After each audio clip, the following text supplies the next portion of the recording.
Come on, Ducky.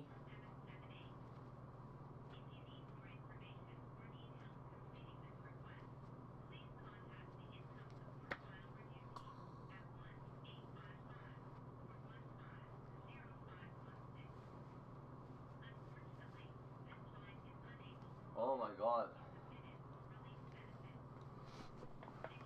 I don't know, man. You what? I don't know. I don't know either.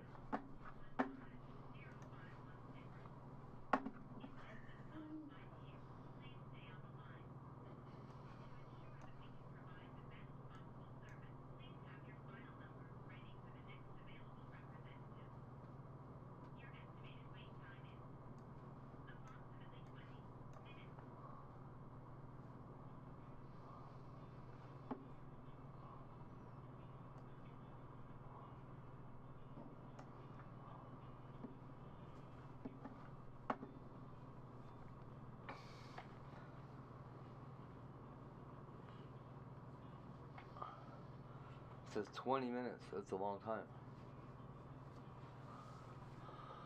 So we'll just have to get through the. Hold on a minute. Right? Yeah, buddy.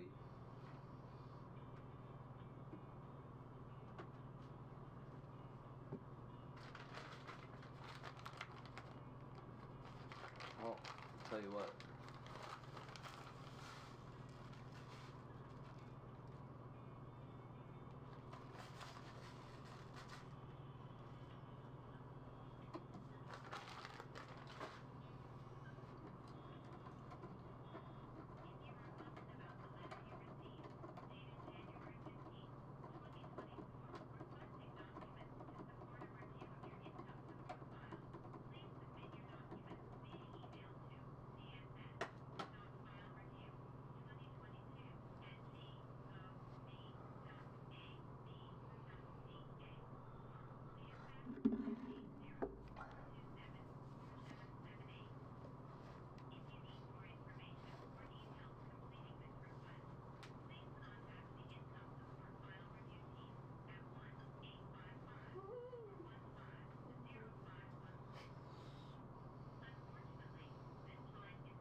You know what happens?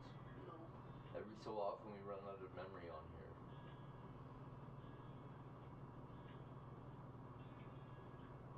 I'm assuming Prism is saving shit somewhere.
dude.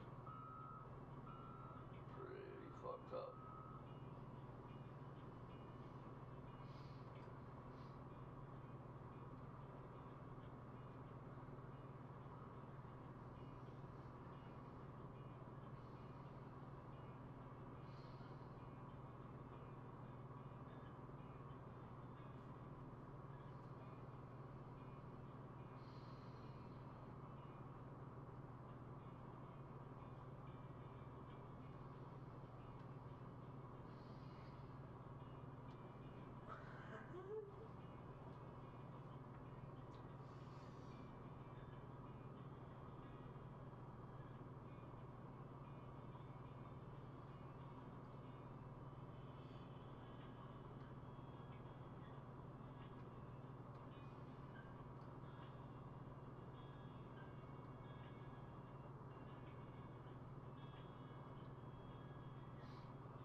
Inflates hardly, causing it to pop. The logo swings around. The logo reads Kaboom Entertainment instead. Kaboom? Oh no. And then it inflates. The exclamation mark inflates hardly, causing it to pop. The logo swings around. The logo reads Kaboom Entertainment instead. Oh, Kaboom. Instead of Bamook? What did it say before?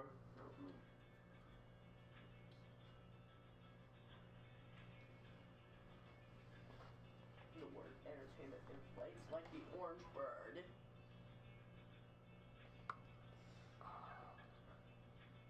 So ridiculous, dude.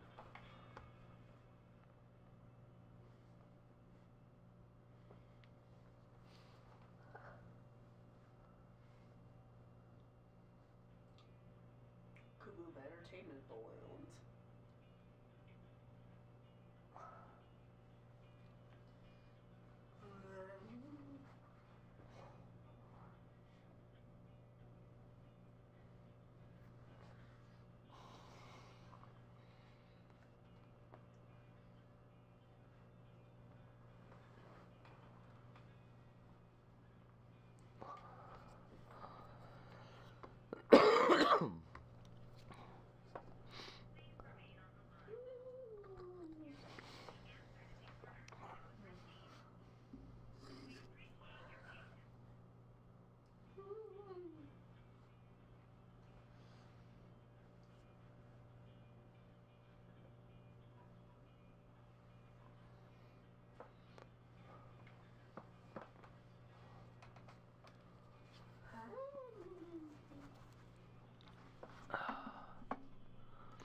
Now then, of course, entertainment comedy.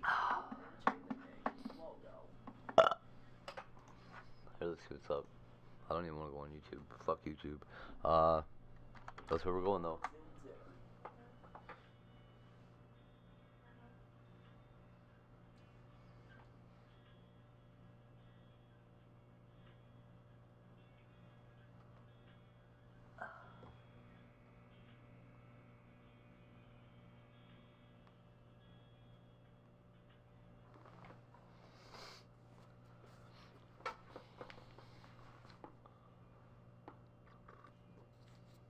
Let's see what's up somewhere.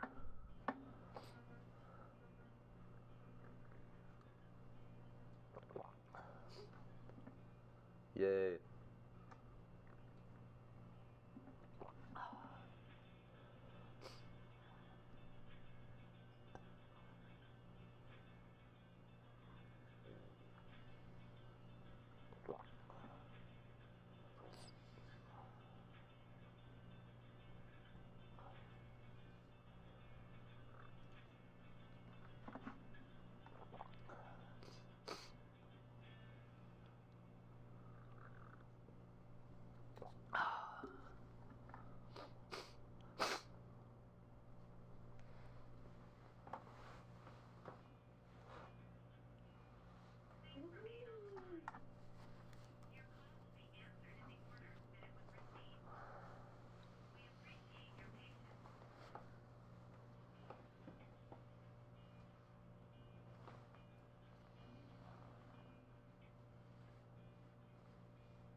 fucked up.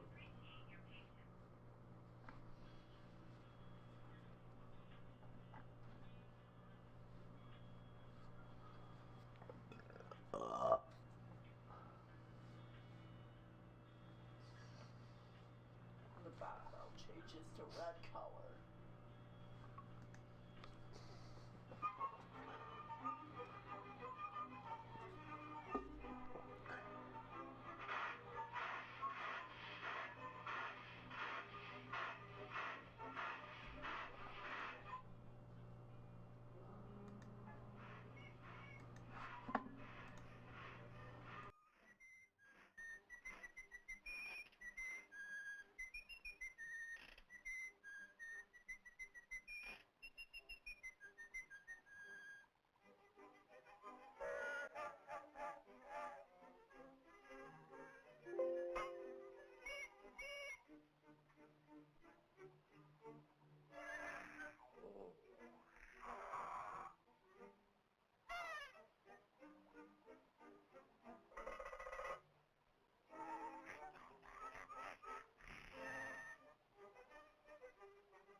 Imagine being an old hooker.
Okay, you ready?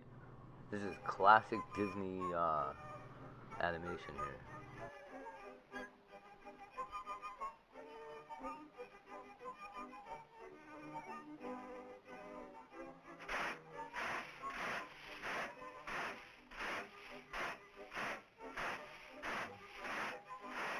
That is a steamboat.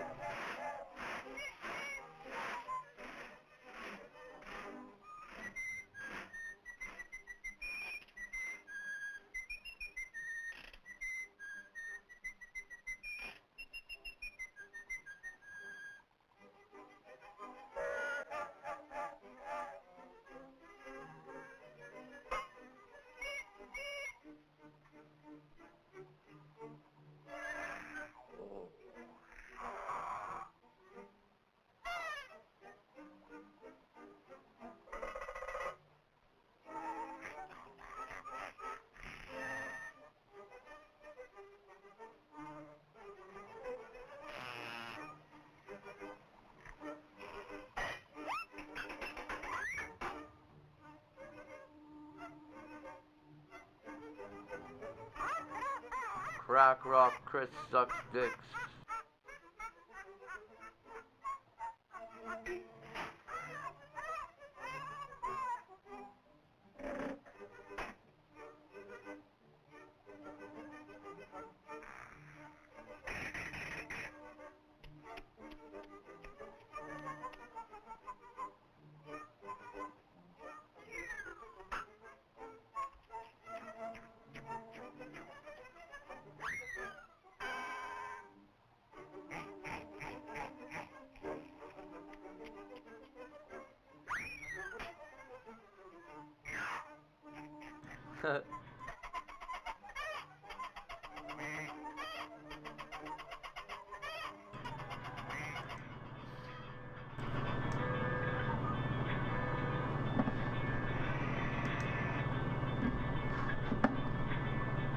Oh, you can't even hear the horn anymore.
Edmonton's relaxing favorites. 96.3. The Breeze. Music that makes you feel good. 96.3 The Breeze. Edmonton's relaxing favorites. 96.3. The Breeze. Music that makes you feel good. 96.3 The Breeze. Now in each zone, there is usually some sort of unique mechanic, like how in the cave level, lights slowly dim and you have to find torches in order to see where you're going, or how you can ride a motorbike and later pilot a plane during the Battle of Verdun. That same variety is found in the weapons, as while Indy starts with his trusty whip, all throughout each level you can find a host of different weapons, which all have various strengths and weaknesses. You use everything from pistols to grenades to sticks of dynamite. I want to start this video by now in each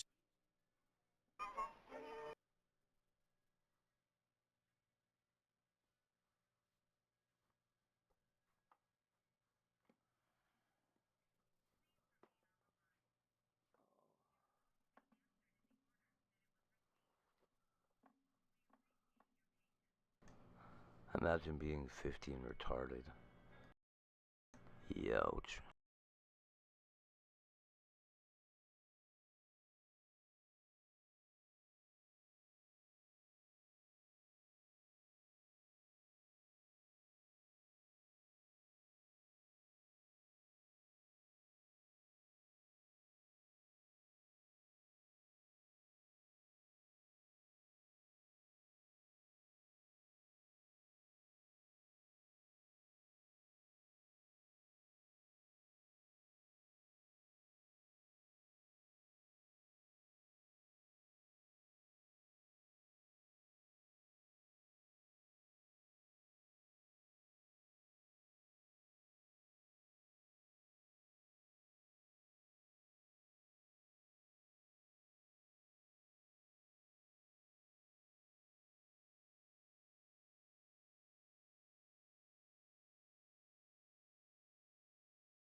Are you sick of having issues with your webinars, wasting tons of time on troubleshooting with attendees? Headline is Jeffrey Epstein's autopsy points to homicide, not suicide. Evidence suggested he did not die by suicide, but may have been strangled. Jeffrey Epstein's demise was officially ruled as a suicide, but there's more to it than meets the eye. Was it the perfect crime or an elaborate cover-up? You know, that's not my business. What I'm concerned about is my brother's murder. Dr. Michael Barden, hired by Epstein's own brother, has come forward with shocking evidence that Epstein was not a victim of suicide, but rather he may have been murdered. Ever since this revelation, who killed Jeffrey Epstein has been the one question on everyone's mind. Let's find out in this video. Jeffrey Epstein's death.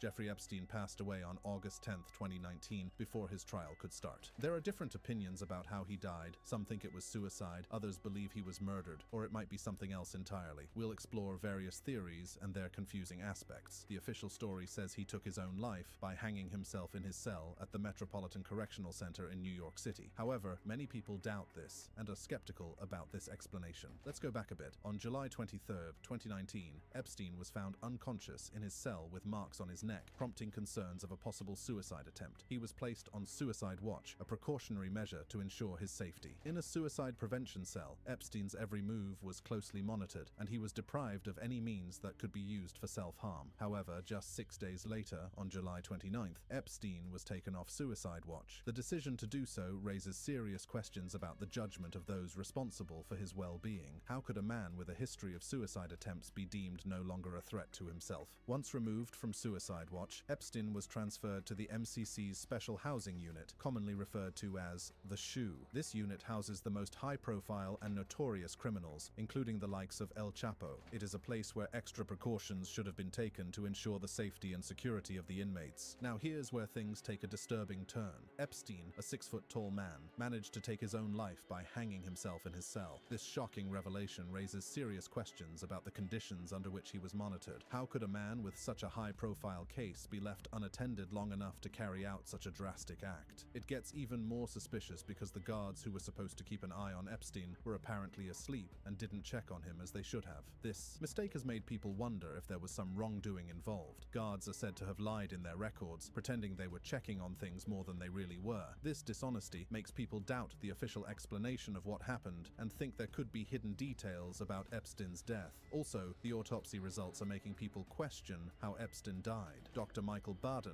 a famous expert hired by Epstein's brother, argues that Epstein's injuries don't look like those usually seen in suicides by hanging. Dr. Baden, an expert, noticed something strange about Epstein's neck injuries. Usually when someone hangs themselves, only a small neck bone breaks. But Epstein had several broken neck bones, which is rare and hints at a different cause of death. Dr. Baden thinks Epstein's injuries look more like strangulation, where pressure on the neck causes these kinds of injuries. This raises a suspicious point. Epstein might have been killed, not committed suicide. There's a theory that Epstein didn't kill himself but had help, maybe because he was afraid of facing punishment for his crimes and a long time in jail. This idea leads to questions about who could have helped him and their reasons. Some people think that the Clintons were involved in the death of Epstein to protect themselves. They believe the Clintons wanted to prevent Epstein from sharing harmful information about them. According to this theory, Epstein had evidence against the Clintons, and his death was a way to stop him from talking and to keep the Clintons out of legal problems. Epstein's case becomes more intriguing because, at the time of his death, his cellmate was Nicholas Tartaglione, a former police officer who is also a large man and faced murder charges. Their pairing is odd due to their different backgrounds. There are suspicions that Tartaglione may have been involved in Epstein's death, possibly to assist in it or to ensure Epstein stayed silent. Let us look at all the details leading to his death. It all began in March 2005, when police in Palm Beach, Florida, launched an investigation into Jeffrey Epstein after the family of a 14-year-old girl reported that she had been molested at his lavish mansion. As the investigation unfolded, shocking details emerged. Multiple underage girls, many of them high school students, came forward and revealed that Epstein had hired them to give him sexual massages. The magnitude of the allegations was staggering, and it marked the beginning of a long and arduous journey for justice. The case against Epstein gained momentum in May 2006 when Palm Beach police officials signed paperwork to charge him with multiple counts of unlawful sex with a minor. However, the county's top prosecutor, State Attorney Barry Krischer, made a controversial decision. Instead of proceeding with the charges, he sent the case to a grand jury. This move raised eyebrows and drew criticism from those who believed that Epstein was receiving special treatment. Finally, in July 2006, Epstein was arrested after a grand jury indicted him on a single count of soliciting prostitution. The charge, however, seemed to downplay the severity of the allegations against him. Critics, including Palm Beach police leaders, were quick to voice their concerns, accusing Krischer of giving Epstein preferential treatment. The public's outrage grew as it became apparent that Epstein's powerful connections were potentially influencing the course of justice. The FBI took notice and launched its investigation into Epstein's activities. As the FBI delved deeper into the case, federal prosecutors began preparing an indictment against Epstein. However, what followed was a year of intense negotiations between Epstein's lawyers and the U.S. attorney in Miami, Alexander Acosta. The talks centered around a potential plea bargain that would allow Epstein to avoid federal prosecution. Epstein's lawyers vehemently argued that his accusers were unreliable witnesses, attempting to undermine their credibility and cast doubt on their claims. The battle for justice was far from over, and the victims' fight for accountability was just beginning. In June 2008, Epstein's case took a shocking turn. He pleaded guilty to state charges, admitting to one count of soliciting prostitution and one count of soliciting prostitution from someone under the age of 18. The plea deal resulted in a sentence of just 18 months in jail, a punishment that many believed did not fit the severity of his crimes. But the controversy didn't end there. In a secret arrangement, the U.S. Attorney's Office agreed not to prosecute Epstein for federal crimes, effectively shielding him from further consequences. This lenient treatment raised serious questions about the integrity of the justice system and the protection of the vulnerable. During his sentence, Epstein enjoyed a work release program that allowed him to leave jail during the day and return at night, further fueling public outrage. In July 2009, Jeffrey Epstein Epstein was released from jail, marking the end of his 18-month sentence. However, for the victims who had bravely come forward, the fight for justice was far from over. Over the next decade, multiple women who claimed to be Epstein's victims waged a legal battle to have his federal non-prosecution agreement voided and to hold him and others accountable for the abuse they endured. One of the most prominent accusers, Virginia Giuffre, alleged that starting when she was just 17 years old, Epstein and his girlfriend Ghislaine Maxwell orchestrated sexual encounters with powerful men, including Britain's Prince Andrew. In November 2018, the Miami Herald published a series of stories that revisited the handling of Epstein's case. The focus of the stories was partly on the role of Alexander Acosta, who by this point had become President Donald Trump's Labor Secretary. The coverage brought renewed public interest to the case and raised serious questions about the plea deal that had allowed Epstein to escape more severe consequences. The media scrutiny and public pressure ultimately led to significant developments in the case. On July 6, 2019, Epstein was arrested once again, this time on federal sex trafficking charges. Federal prosecutors in New York concluded that they were not bound by the terms of the earlier non-prosecution deal, and they were determined to hold Epstein accountable for his actions. The fallout from Epstein's arrest was swift and far-reaching. Just days after his arrest, Alexander Acosta resigned as Labor Secretary amid public outrage over his role in the initial investigation and the controversial plea deal. The public demanded answers and accountability, and the victims hoped that justice would finally be served. However, the case took another shocking turn on August 10, 2019, when guards at the Metropolitan Correctional Center in New York City found Epstein dead in his cell. Despite Epstein's death, the investigation into his alleged crimes continued. The focus shifted to Ghislaine Maxwell, his former girlfriend and alleged accomplice. On July 2, 2020, federal prosecutors in New York charged Maxwell with sex crimes, accusing her of helping recruit underage girls for Epstein and sometimes participating in the abuse herself. Maxwell's arrest brought hope to the victims that they would finally see justice served and that those who enabled Epstein's actions would be held accountable. After a month-long trial, a jury delivered its verdict on December 30, 2021. Ghislaine Maxwell was found guilty on multiple charges, including sex trafficking, conspiracy, and transportation of a minor for illegal sexual activity. The conviction marked a significant milestone in the pursuit of justice for Epstein's victims. Finally, on June 28, 2022, Ghislaine Maxwell was sentenced to 20 years in prison for her role in the abuse of teenage girls. The sentence brought us life by hanging himself in his cell Beats trying at to the arrow that Metropolitan other one. Correctional Center in New York City. However, many people doubt this and are skeptical about this explanation. Let's go back a bit. On July 23rd, who did it? 2019, Epstein was found unconscious in his cell with marks on his neck, prompting concerns of a possible suicide attempt. Let's find out who killed Jeffrey Epstein. Who cares? No, actually, if it was the government, it's worth knowing about. They didn't kill him because he was a pedophile. They killed him because they were pedophiles. They didn't give a fuck about him. That's scary. The shoe. That is where they put you.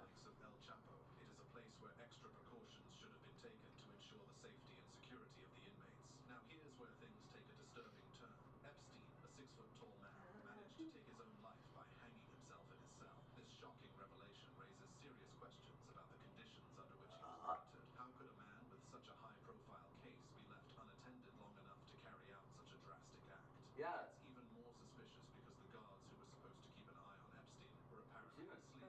What do you want to do?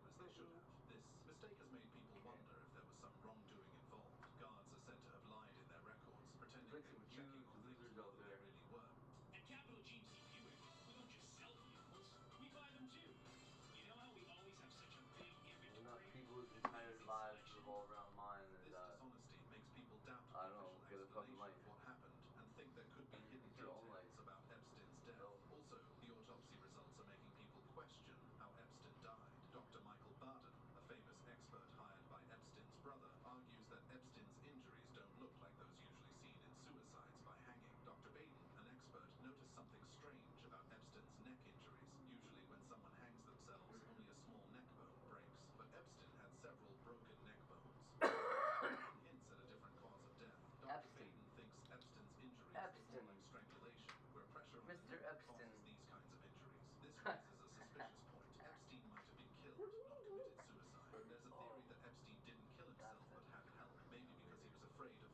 I see now. And a long time in jail. This idea leads to questions about who could have helped him and their reasons.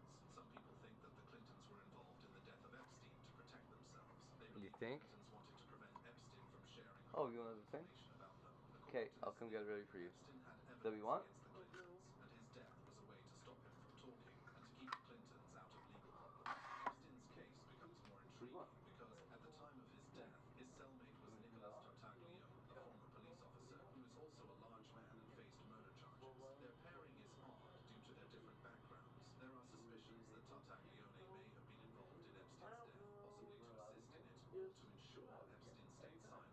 Let us look at all the details leading to his death. It all began in March 2005 when police in Palm Beach, Florida, launched an investigation into Jeffrey Epstein after the family of a 14-year-old girl reported that she had been molested at his lavish mansion. As the investigation unfolded, shocking details emerged. Multiple underage girls, many of them high school students, came forward and revealed that Epstein had hired them to give him sexual massages. The magnitude of the allegations was staggering, and it marked the beginning of a long and arduous journey for justice. The case against Epstein gained momentum in May 2006 when Palm Beach police officials signed paperwork to charge him with multiple counts of unlawful sex with a minor. However, the county's top prosecutor, State Attorney Barry Krischer, made a controversial decision. Instead of proceeding with the charges, he sent the case to a grand jury. This move raised eyebrows and drew criticism from those who believed that Epstein was receiving special treatment. Not only do you not want to get charged with that, you don't even want to do it. Epstein was arrested after a grand jury indicted him on a single count of soliciting prostitution.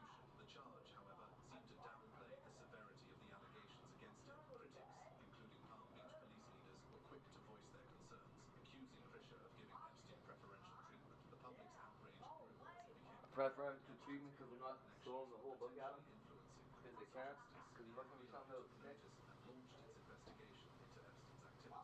As the FBI delved deeper into the case, federal prosecutors began preparing an indictment against Epstein. However, what followed was a year of intense negotiations between Epstein's lawyers and the U.S. Attorney in Miami, Alexander Acosta. The talks centered around a potential plea bargain that would allow Epstein to avoid federal prosecution. Epstein's lawyers vehemently argued that his accusers were unreliable witnesses, attempting to undermine their credibility and cast doubt on their claims. The battle for justice was far from over, and the victim's fight for accountability was just beginning. In June 2008, Epstein's case took a shocking turn. He pleaded guilty to state charges, admitting to one count of soliciting prostitution and one count of soliciting prostitution from someone under the age of 18. The plea deal resulted in a sentence of just 18 months in jail, a punishment that many believed did not fit the severity of his crimes. But the controversy didn't end there. In a secret arrangement, the U.S. Attorney's Office agreed not to prosecute Epstein for federal crimes, Really? shielding him from further consequences. This lenient treatment raised serious questions about the integrity of the justice system and the protection You of think? the law. During his sentence, See, in Canada, you couldn't do it. that allowed him You to start putting the justice system into question, and they have to fucking. You're going to jail, bro. Epstein was released from jail, marking the end of his 18-month sentence. However, for the victims who had bravely come forward, the fight for justice was far from over. Over the next decade, multiple women who claimed to be Epstein's victims waged a legal battle to have his federal non-prosecution agreement voided and to hold him and others accountable for the abuse they endured. One of the most prominent accusers, Virginia Giuffre, Well, you cannot legally in Canada just 17 years old, Epstein and his put girlfriend Ghislaine Maxwell orchestrated sexual encounters with powerful men, the including spirit Prince Andrew. of the law in question, or whatever it is. The Herald published a series of stories that revisited the handling of Epstein's case. You can't do anything legally that would put the spirit of the law in question. Who by this point had become President Donald Trump's labor secretary. The coverage brought renewed public interest to the case and raised serious questions about the plea deal that had allowed Epstein to escape more severe consequences. The media scrutiny and public pressure ultimately led to significant developments in the case. On July 6, 2019, Epstein was arrested once again, this time on federal sex trafficking charges. Federal prosecutors in New York concluded that they were not bound by the terms of the earlier non-prosecution deal, and they were determined to How you got the coolest gems out of that little kit? fallout from Epstein's arrest was swift and far-reaching. Just days after his arrest, Alexander Acosta resigned as labor secretary amid public outrage over his role in the initial investigation and the controversial plea deal. The public demanded answers and accountability, and the victims hoped that justice would finally be served. However, the case took another shocking turn. August 10, 2019,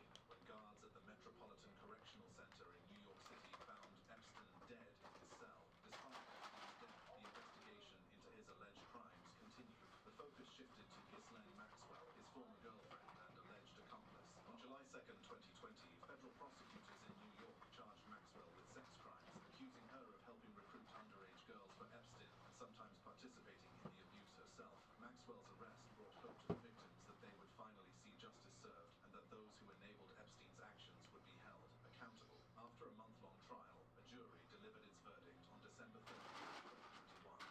Maxwell was found guilty on multiple charges, including sex trafficking, conspiracy, and transportation of a minor for illegal sexual activity. The conviction marked a significant milestone in the pursuit of justice for Epstein's victims. Finally, on June 28, 2022, Ghislaine Maxwell was sentenced to 20 years in prison for her role in the abuse of teenage girls. The sentence brought a sense of closure for the victims and a glimmer of hope that the wounds inflicted by Epstein and Maxwell would begin to heal. After Ghislaine Maxwell was sentenced, Ghislaine. to Jeffrey Epstein's private island. This led to shocking discoveries about the island, which then sparked new conspiracy theories about Epstein's death. What you don't know about the man and his island.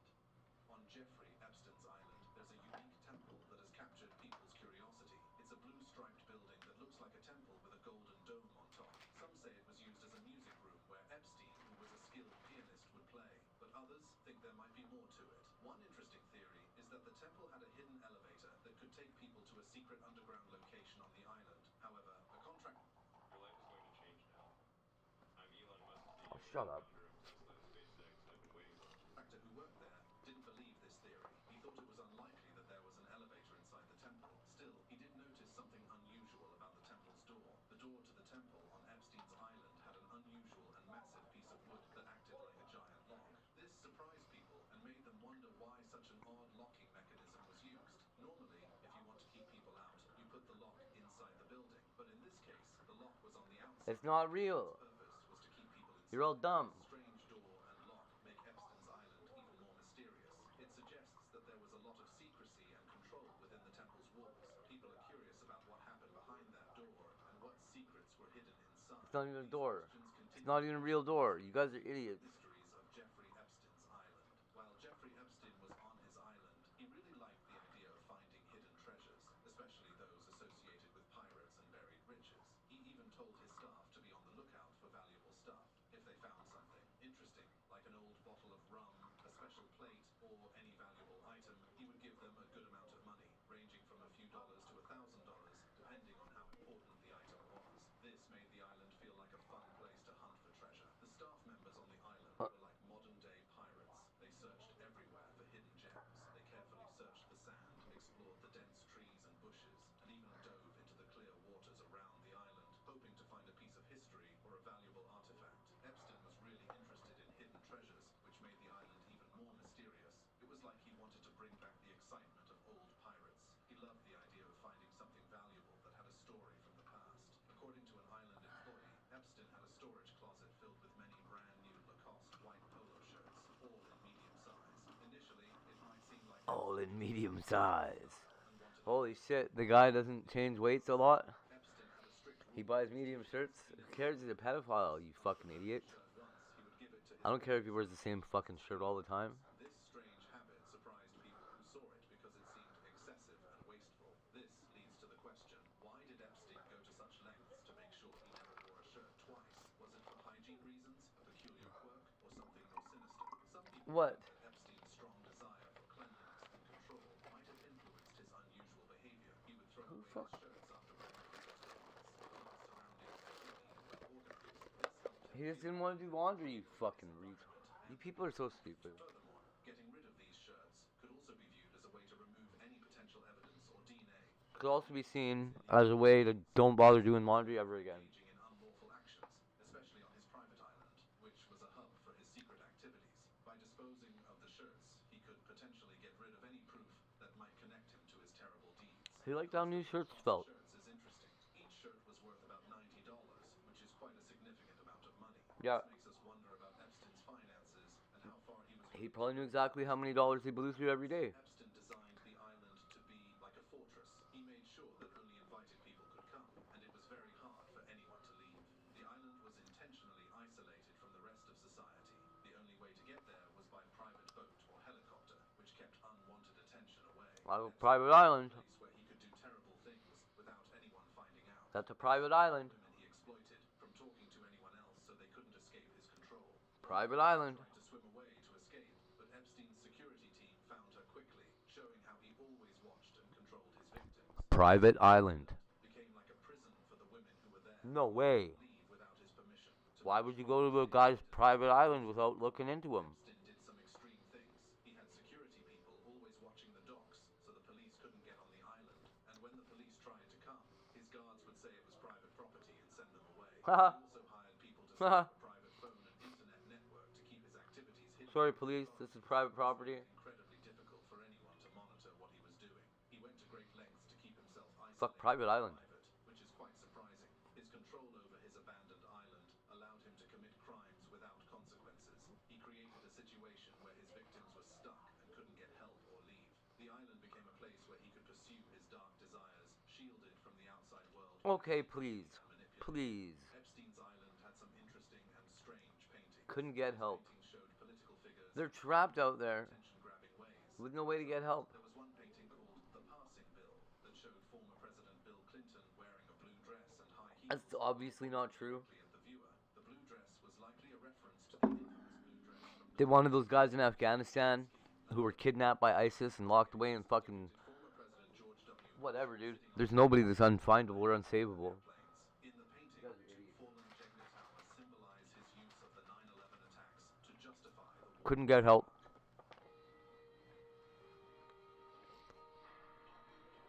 Fuck. I always thought SEAL Team 6 was there saving Americans. Opinions about political figures and their Beats me. often portraying them in a provocative and somewhat childish manner. Epstein's unusual paintings make us wonder about his thoughts and his interest in power dynamics.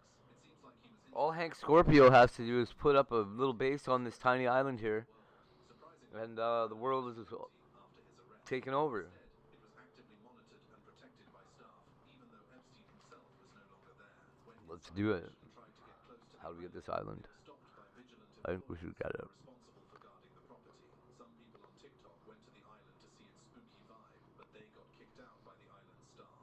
Even though Oh, did they? is not there anymore, the island is still being watched.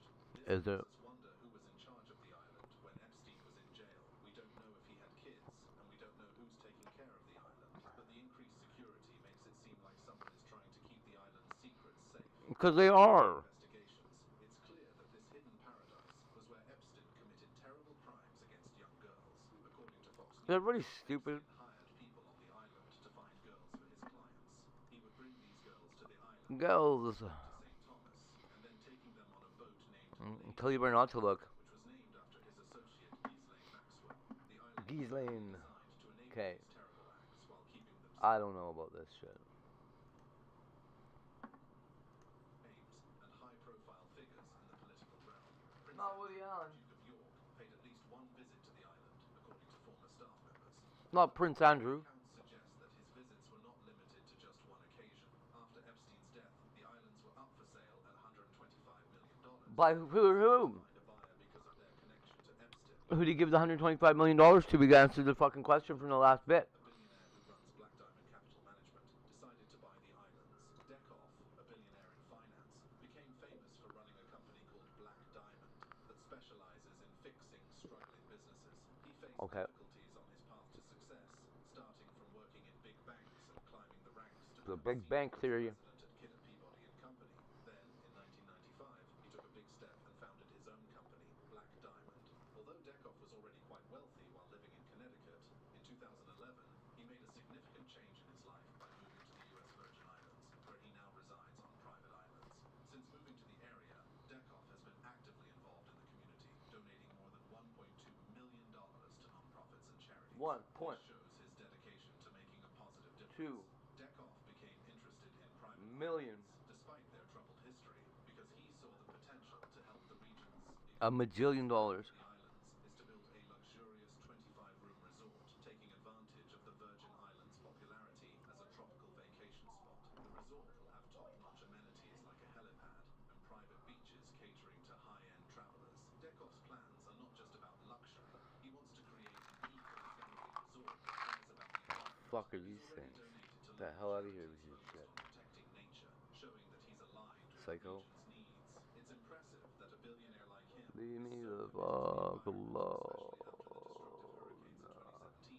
The islands are still and Dekoff's eco-friendly approach is a step in the right direction for sustainable development. But there's a question: will people want to visit a resort with think so. The Pirate Island. Jeffrey Epstein's Pirate Island. Yeah, dude, of course you would. I'd go there. I wouldn't have gone there while he was alive, but I'll go there now. Fuck, I'd have gone there when he's alive, dude. I don't give a fuck. Oh no. Weirdos on the internet are gonna call me weird names. Ah.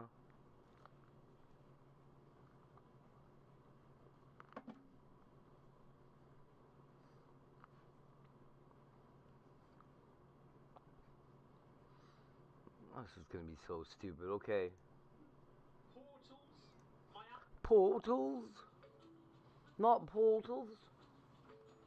I know the best coffee spot in town. Do you? Let's get it. Miami Mall interview. CERN, portals, Miami Mall aliens. We got it all, mate. Okay. Portals? As normal, I don't know where to start, so I'm just gonna start talking. Okay. Start talking. A while ago, I got an email. It's either an email or a tweet, and I'm talking Email? near the beginning of No. the year when the Miami Mall thing happened. Okay. Somebody messaged me saying that Mall. Miami Mall incident already happened in 2023, and I was like, "What? That's crazy."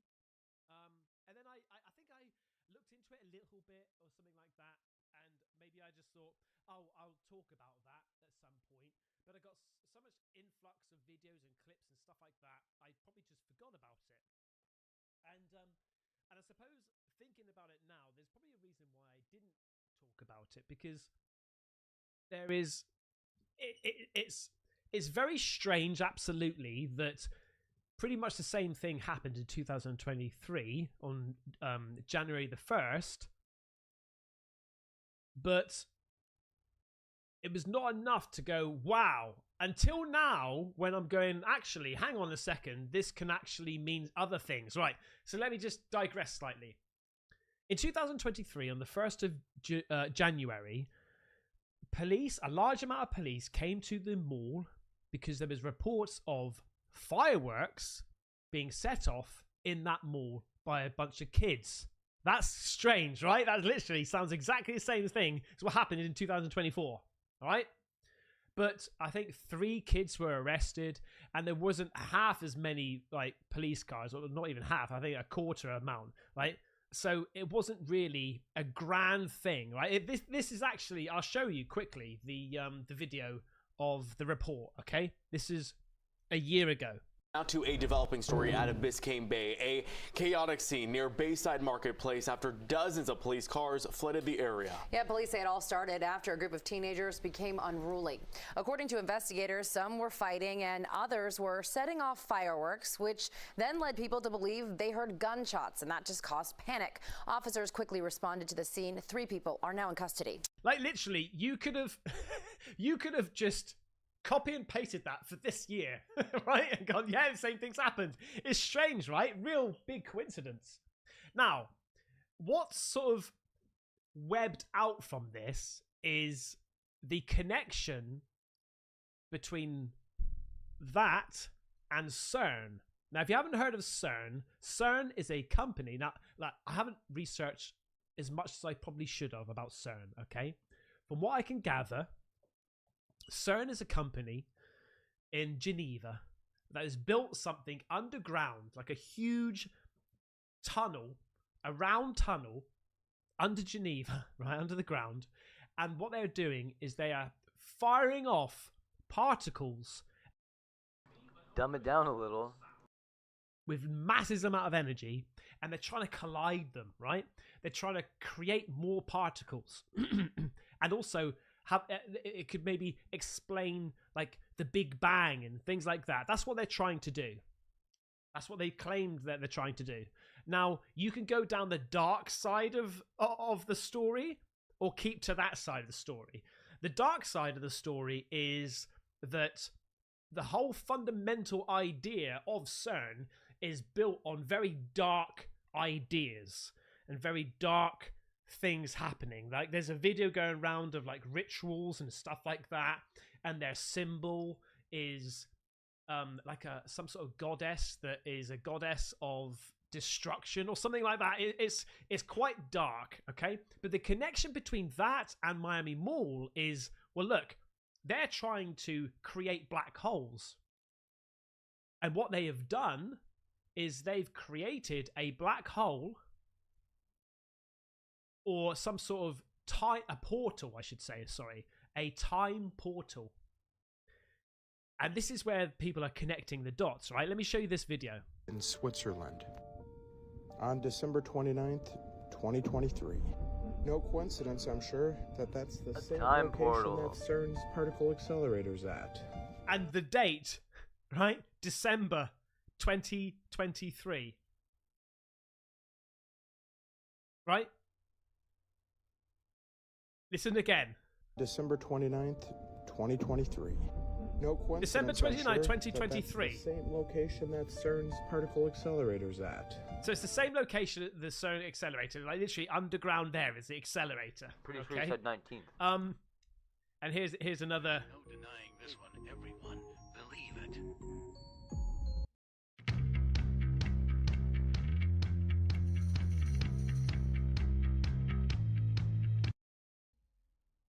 That's like CGI, that's Stargate.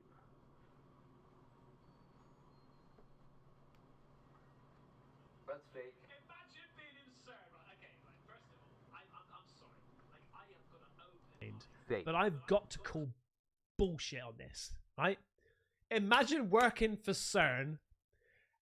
You press a button, or you push the dial a little bit too much, and that shit starts going up in the sky. You'd be like, boss, I'm so sorry. You're like, what have you done? What have you bloody done? I just don't think that's... First of all, I think that's CGI. Second of all, if that was happening, there would be 553,221 video footage of people in there going, oh my God, what the hell is happening? Okay? But I can understand why people are connecting the dots, because obviously the 29th of December 2023, like a day before what happens in Miami Mall. So basically they're saying that that portal is responsible for the portal that opened up in Miami Mall. All right? So that's what I wanted to talk about. Don't be idiots, people. Learn to not be stupid. Can you do it? Can you try to not be complete fucking dimwits? Please. This world is stressful enough as it is. I don't need to fucking think about fake fucking portals opening up over fucking the Ukraine.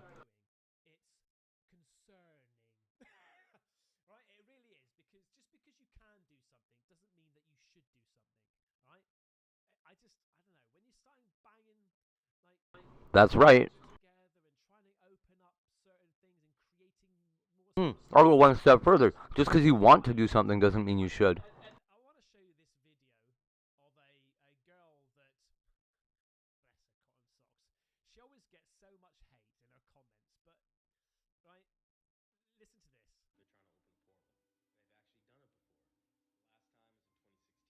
On July 5th, the European Organization for Nuclear Research, CERN, is restarting the Large Hadron Collider. The LHC has been in use since 2010, and it just had some updates done, and now it's firing up again. But it's not a conspiracy. They're being very clear about what they're doing. The LHC collides particles at extremely high speeds and watches what happens to see if they break apart or form new things. And that gives clues about how the universe itself and everything in it formed. It also helps us understand what the universe is composed of, including things like dark matter. But the LHC has dark matter. Yeah, that doesn't sound good, love. never created a wormhole or a black hole ever. It probably never will. But if it did, probably never will, but it could do. did create a black hole, it might not be a bad thing. Black hole might not be a bad thing. Be microscopic and it would disintegrate immediately, but we would learn so much about the universe. Listen. Holes may not be a bad thing. Black hole would be microscopic and it would disintegrate immediately, but we would learn so much about the universe. Also, black holes aren't intrinsically dangerous. It's just a massive object. They don't suck things in. Anyways, the I thought they did. I thought black holes had an immense amount of like a gravitational pull. I thought a black hole was a collapsed star, right? That, like, if you have a planet or a star, it has its own gravity, right? So when you crunch it together, it still has that same amount of gravity. And that's what I thought a black hole was, right? It just implodes and then causes a black hole and everything gets sucked into it. That's what I thought it was, but clearly she knows more than me. LHC can achieve an energy that no other particle accelerators ever have before, but that doesn't even compare to what happens in nature. Cosmic rays collide with particles in the Earth's atmosphere at much greater energies, and we're fine. And nobody is trying to open a portal to another dimension. They're trying to find evidence of other dimensions, but that just means discovering new tiny little particles. But are you Idiots. People are so stupid. I'm tired of you guys. It said that they're not Brain up. dimensions, but if they did, right? Are you trying to tell me if they did see other dimensions, curiosity All the dimensions. it would be like, should we do this? We bought fucking pizza. Should we try to do something with this? They would, naturally, they would. Like, fuck off, retard. Trying to find evidence of other dimensions, but that just means discovering new Slap you. tiny little particles. You couldn't go to another dimension. And just to be clear, they've never done this yet. Nobody's Whatever, ever dude. discovered an unknown dimension. So this is all there. The guaranteed MasterCard from Capital. Nobody has ever discovered an unknown dimension. There you go. Anyway, so that's basically her version That's of what's going on whatever that means. which I think Shit doesn't even make sense that she said. part and rip it to pieces and say, actually, yeah, but what if? But that's pretty much CERN in a nutshell. I mean, at some point, every dimension was unknown. Briefly on the dark side of it, which a lot of conspiracy theories are out there about that. I want to address that because there is a lot of talk about it at the moment. Okay, now, so this part now is big shout out, by the way, first of all, to the Fucking Sean Face Klinger duck fucking loser. Trying to message me on fucking Discord. Get a fucking friend, retard. go ahead and use the content. This is a Miami AIDS survivor interview. This isn't going to be sort of like your 30-second TikTok video of somebody saying, yeah, I saw this, I was there. This is a highly detailed version of what's gone down. This person was actually there, high detail. I'm going to watch the whole thing, and I'll either just play the whole thing and let us, like, you know, talk about it, or I'm just going to show some highlights.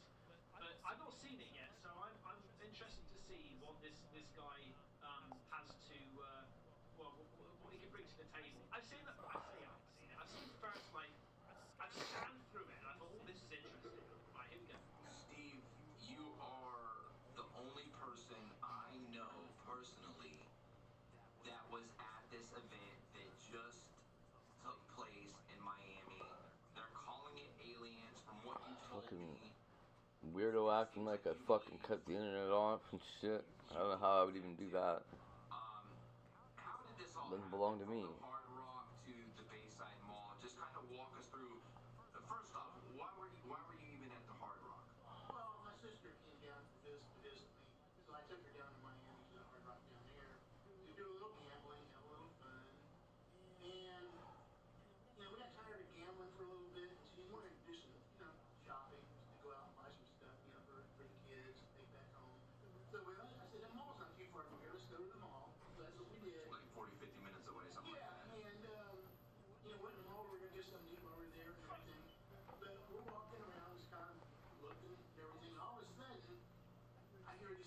How you doing, Ria? Screaming. I'm not sure if I heard gunshots. We heard something like pop, pop, pop. But I didn't really sound like a gun to me.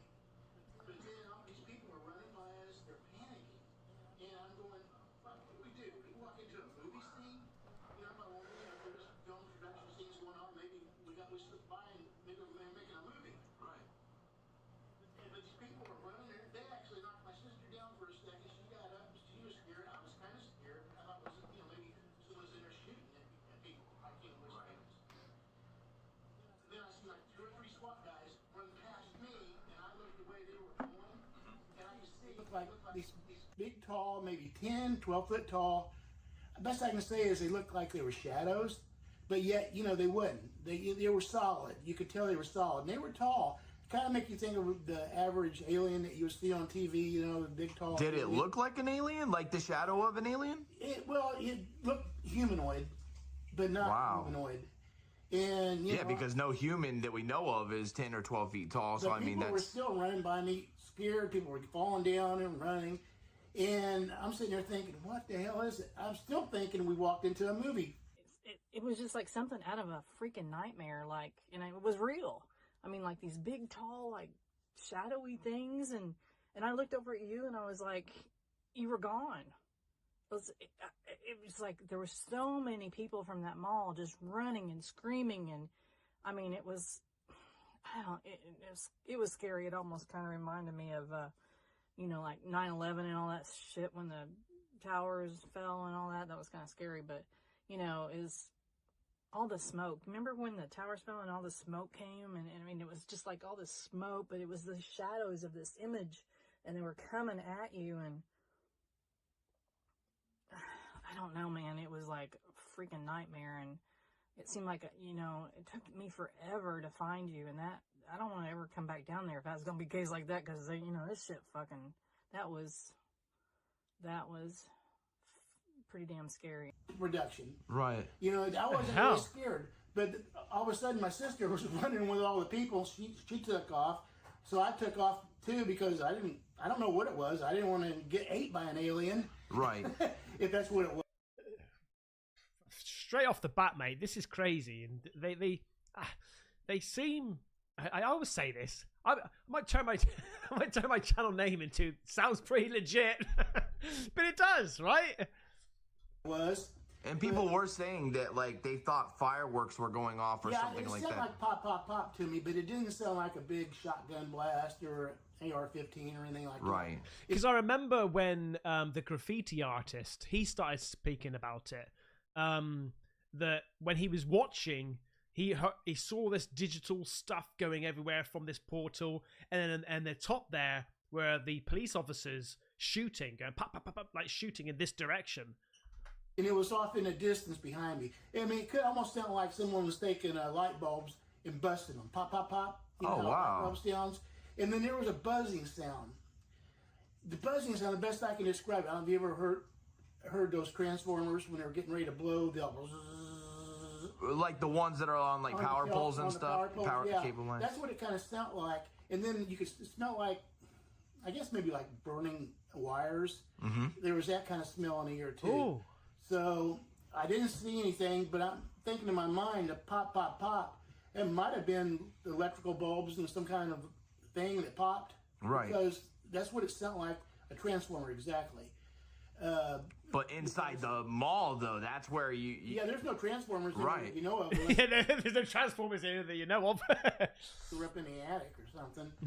But, yeah, I tell you what, I always believed there's aliens, but then I backed them and thought, fuck, they're never going to be here. Mm-hmm. But I think they really were aliens.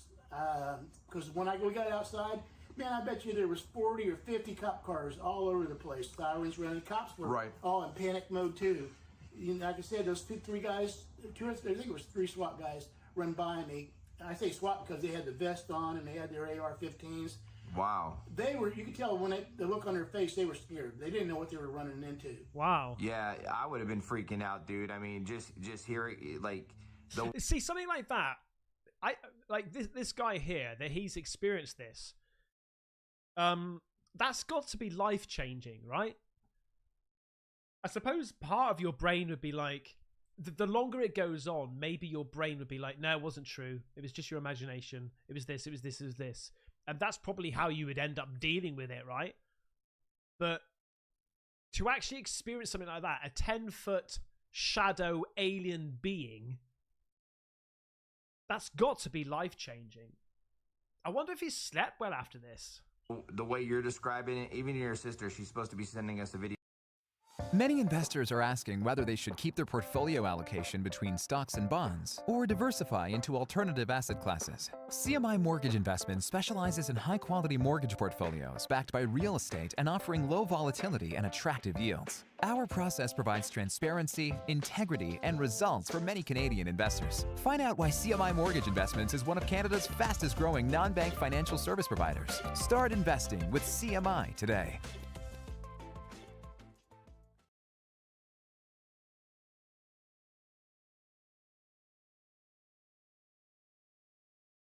Video here in a second about what she experienced, but she was saying that there was, as these things were coming towards everybody and people were running, not only was that there, she did mention the sound that you just talked about, but she said that it smelled like every step that these things got closer of burning wire, she said. Yeah, that's what it smelled like to me too. So, wow. But yeah, like I said, I know what that smells like, a burning wire, because I remember ages ago my shower started going on the blink. The wiring in the shower which doesn't sound good. It wasn't good. It's a really sweet, like perfume smell. Yeah, a real strong, like not very nice perfume smell. It's horrible. I'm not really sure. The only thing I know is like when we got outside, the police kept pushing people away. Right. So I don't know actually what happened because when I say away, they pushed us far away. They made us go. We got in their cars. They escorted everybody out of the parking lot. Do you think that's because they knew what was going on and they were trying to possibly cover it up quickly, or? I don't know. That also is a bit suspicious, is because every police officer now has to have one of these cameras on them, right? If they wanted to cover what happened up... I'd like to pose the same question to chat. Do you think that suicidal ideation is the same as feeling empowered by thoughts of suicide? I asked earlier, no answer. Nobody ever answers. Botrix ain't even doing it.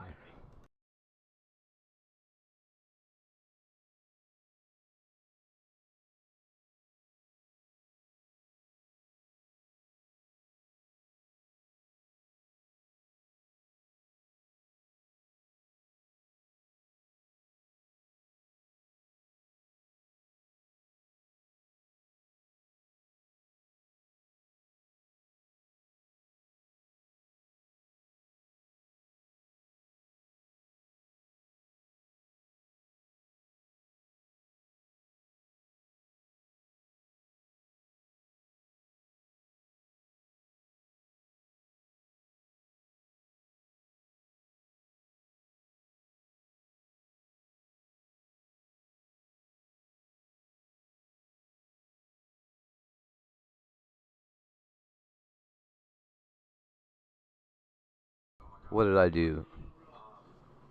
So you heard the pops, you heard the sounds, there was a smell of burning wire, people were running frantic, there was tons of cops. This thing...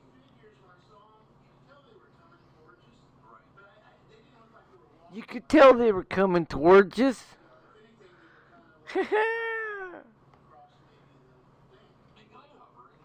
Yeah, could be. You could tell they were coming towards us.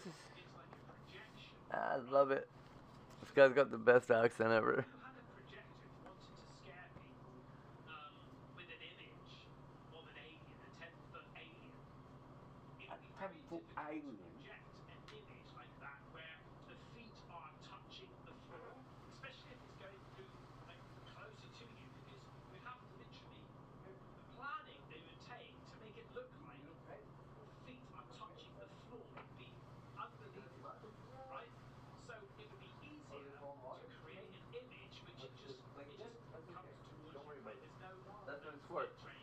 A crumb, right?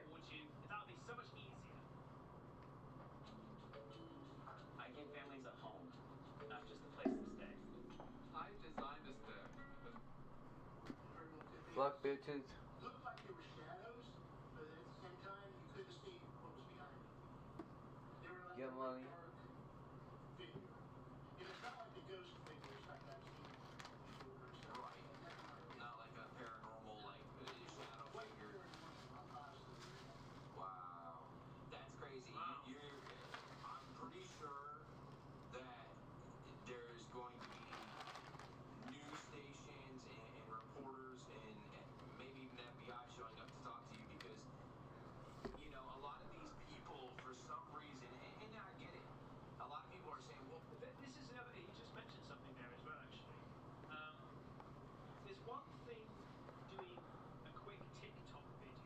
one more of this person's friends comes at me on fucking Discord, and they're gonna have some explaining to do. Have a 60-minute interview where he just said, like, you can get visitors now, police, the FBI, things like that. I mean, you know, that'd be enough for him to go, actually, no, I didn't see anything. I didn't see anything. Honestly, nothing happened. You know, but he's, you know, he's sitting there and he said, yeah, absolutely, mate. Come on, ask me something. Crack on. Well, if all this was happening, why didn't people pull out their phones? It's the last thing you would think That of. was the last thing you think of. Right. I had my phones in the car. I didn't take my phones with me. Right. It's not the last thing you would think of, you idiots. You don't think about that as a rule. Yeah. I mean, because everything happens so fast. If there Well, was... I did see this interview actually with somebody who's very famous with the alien, the UFOs. I can't remember his name now. I'll probably feature it at some point. But he did say something that can be transmitted, like alien technology can be transmitted to phones that can just stop you recording or erase your footage or give you unvisible footage, right? Because I don't know the answer. Aliens are high tech, more likely we assume that they can just transmit something out there. All Sorry. technology just goes down. Ideation, not whatever the fuck that says. And there's also another story where Ideation. to wipe their memories, not their memories. It's not like Men in Black, you know, go on their phones and delete anything, but checking people's phones before letting them out. Plus a shooting, I mean, the last thing you would do is pull out your phone and you didn't know what was going on. Whatever, yeah. And like I said, I still in my mind thought it was a movie production, and because it just seems Seemed unreal. Yeah. You know, it's just hard to believe. But I did think it was an active shooter to begin with, the way that people were running and screaming, and I thought, well, we gotta get out of here. Because, you know, bullets go flying, I didn't want my sister to get hit. I didn't worry about myself, but... Right. When you seen the big figures, never seen nothing like that before, it probably clicked in your mind, well, maybe this is a projection or something. Yeah, that's what I thought. I thought they were making up. Yeah. I thought, well, maybe all these people were hired. How did we get in here? Honestly, after you explaining it, like I can see why you would think that and how you would think that, because it just seemed too sequenced.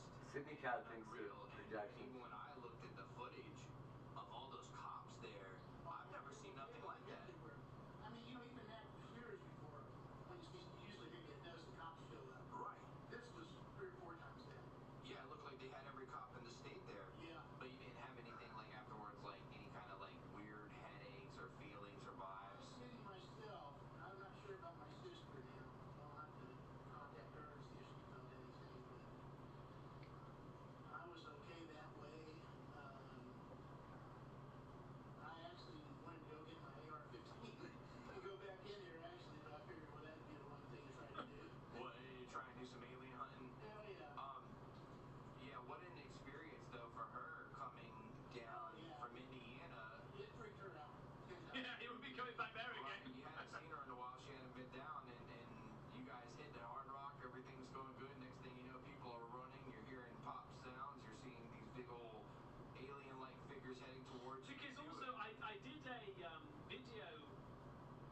video the other day about the Simpsons predicting, right, the fallen angel and the solar flare. It just occurred to me that it also predicted aliens in Miami as well, right? Hey, what's going on there, man?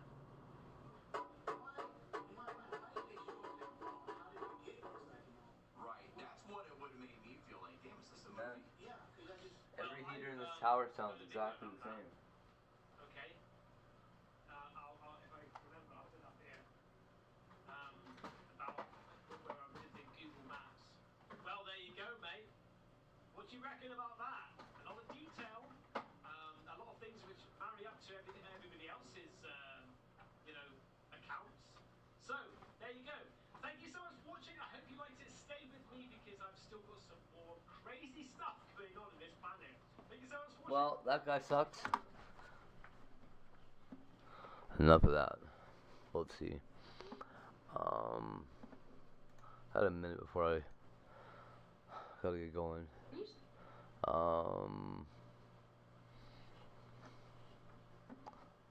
don't know, man.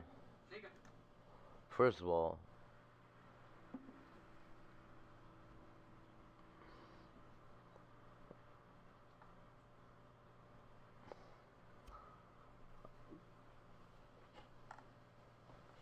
after calling 911 5 times, that's crazy. That's crazy. What do you mean?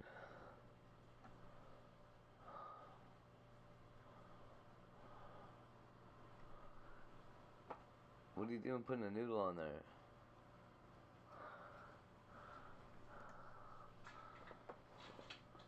Why the noodle? What does that do to a teacher?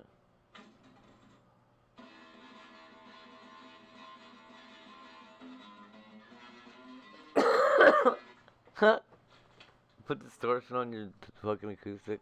That's pretty funny.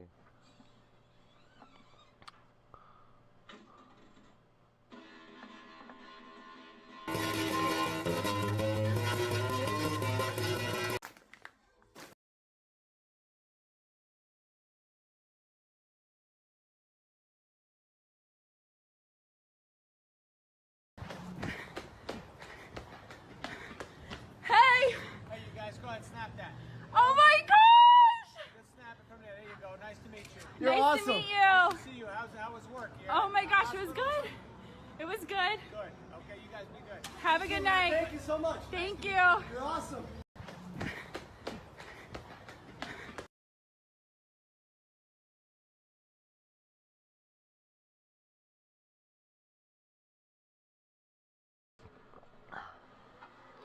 Yeah. That's how you do it.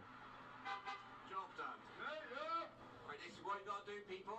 Simple fishing. Fishing rod and a couple of stickers. There you go, buddies. Solved. Job done. Right, this is Love it. Subbing it up. Those guys are awesome, dude. I'm pro street camera, but fuck it. Fuck them.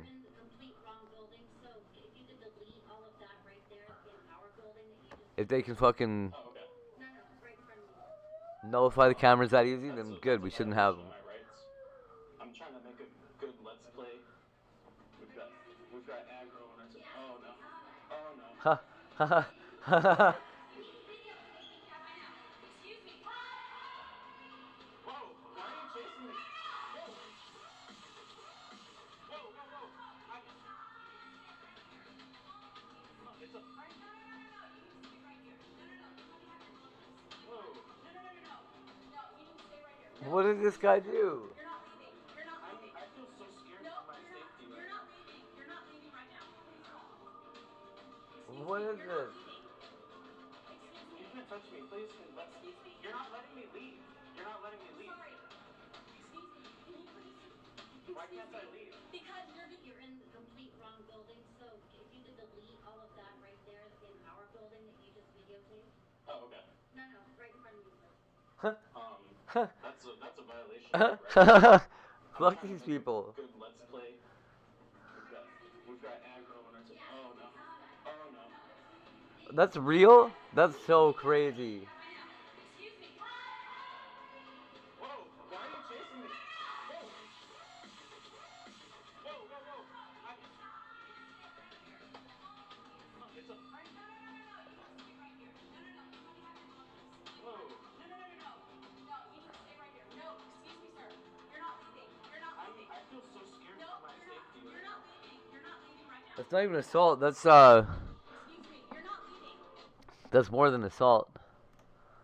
This guy's got the highest quality IRL I've ever seen. We have developed powerful software. It is a world. Let's go. Yes, let's go. He walks around with his arm out like that. I think it's supposed to go back here, possibly.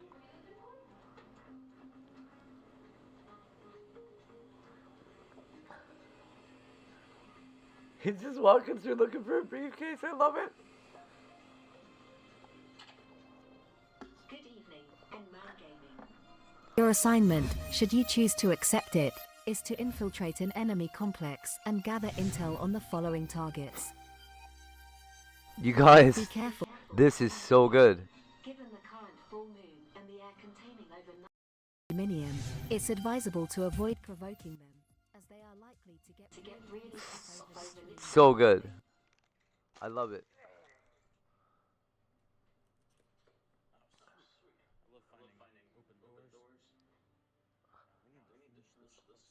Chat, check this guy out.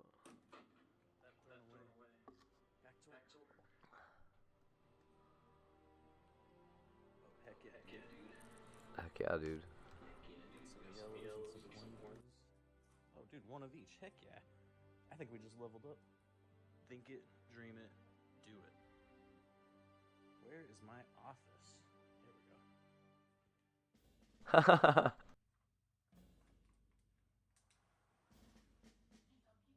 Oh, I'm just getting settled in. Oh, are you waiting for Eddie? Yeah. Yeah, I got a big appointment with Eddie. Okay, does he know? Yeah. Oh, yeah, I thought he he's was gone for the day. For the day? Let me text him real quick. Okay. Yeah, tell him it's for Hank. Hank. Go, Hank.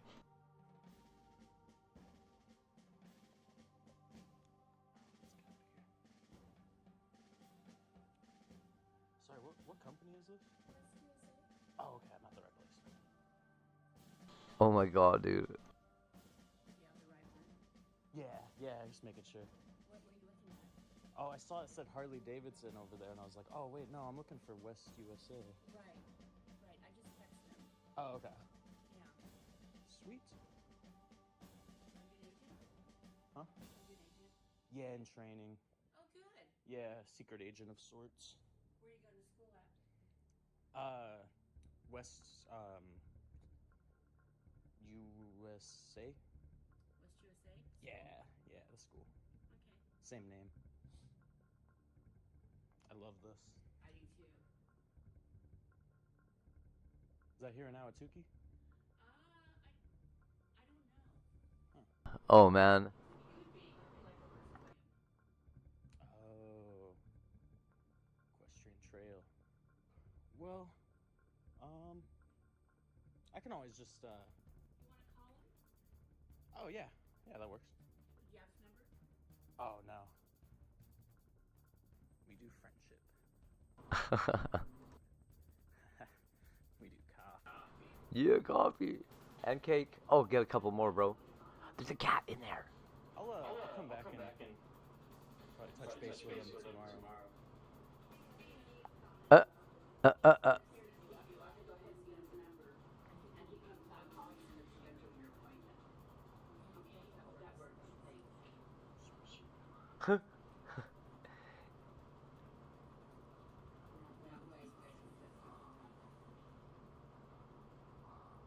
When did you graduate? Next year. Okay. Sort of legally. Yes. Hank. Okay. You too. Take care, Linda. Who we got? Title agency. They really everything.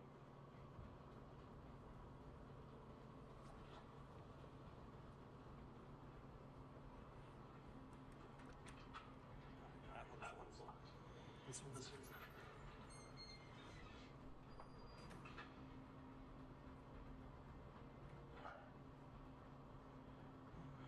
It's a slow day at the office. Hello.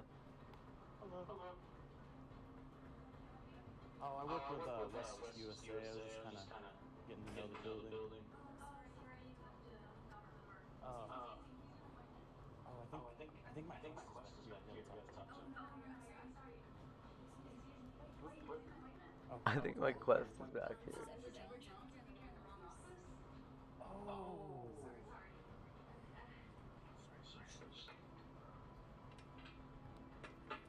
Stealing their candies. Well, tell him Hank's looking for him. She looks freaked out. She might have been a little too front seat. I feel kind of bad. I can see the loop right there. Dead end.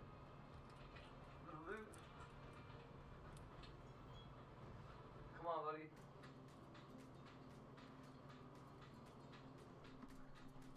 You guys got it for sure. I love this. How do we see more of this guy's shit? Just keep clicking. Oh, I'm looking for Edward Jones.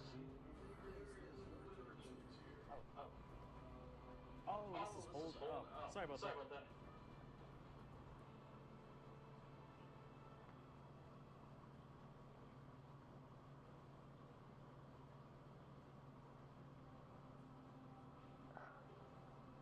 Oh, I got the wrong place, I think.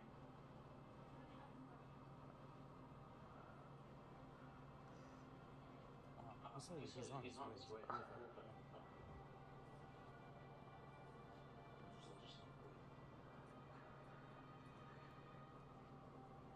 Oh man. Nobody's told him to get out yet, so he doesn't have to. Oh, he's on his way, so is it cool if I hang tight here? In pink. Hank Frassel. He should be expecting me. Edward Jones? Oh. I think that there might be one, not in here, Oh, I'm already lost. I'm supposed to document my experience on my first day, he said? You're in the complete wrong building, so you need to delete all of that right there in our building that you just came to. Oh, okay. No, right in front of you, please. That's a violation of my rights. I'm trying to make a good let's play. Uh-oh. There's a red dot on his radar. Smart guy, we can't do anything. This is good. Oh, it's right here. I found it.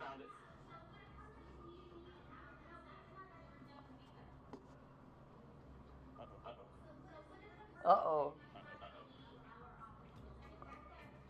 He's trying to speed up. You see that?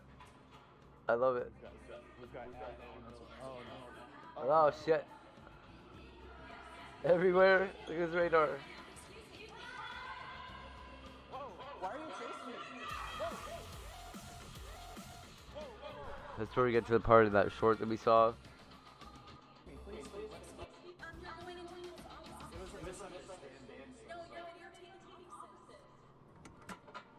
Yes.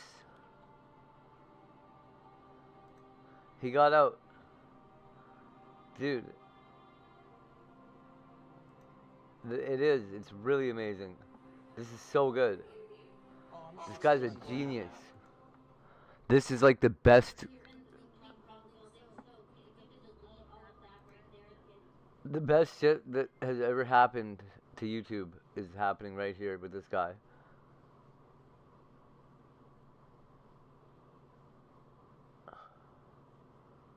Pretending to work at Target.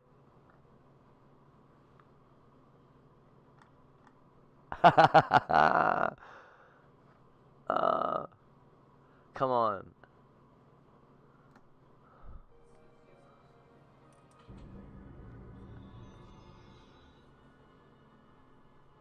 Are they all short like this? We gotta find more of this. I don't want shorts. I want videos. Full length. First person life it's called. What he's doing. Okay, we're going Circle K voice packs.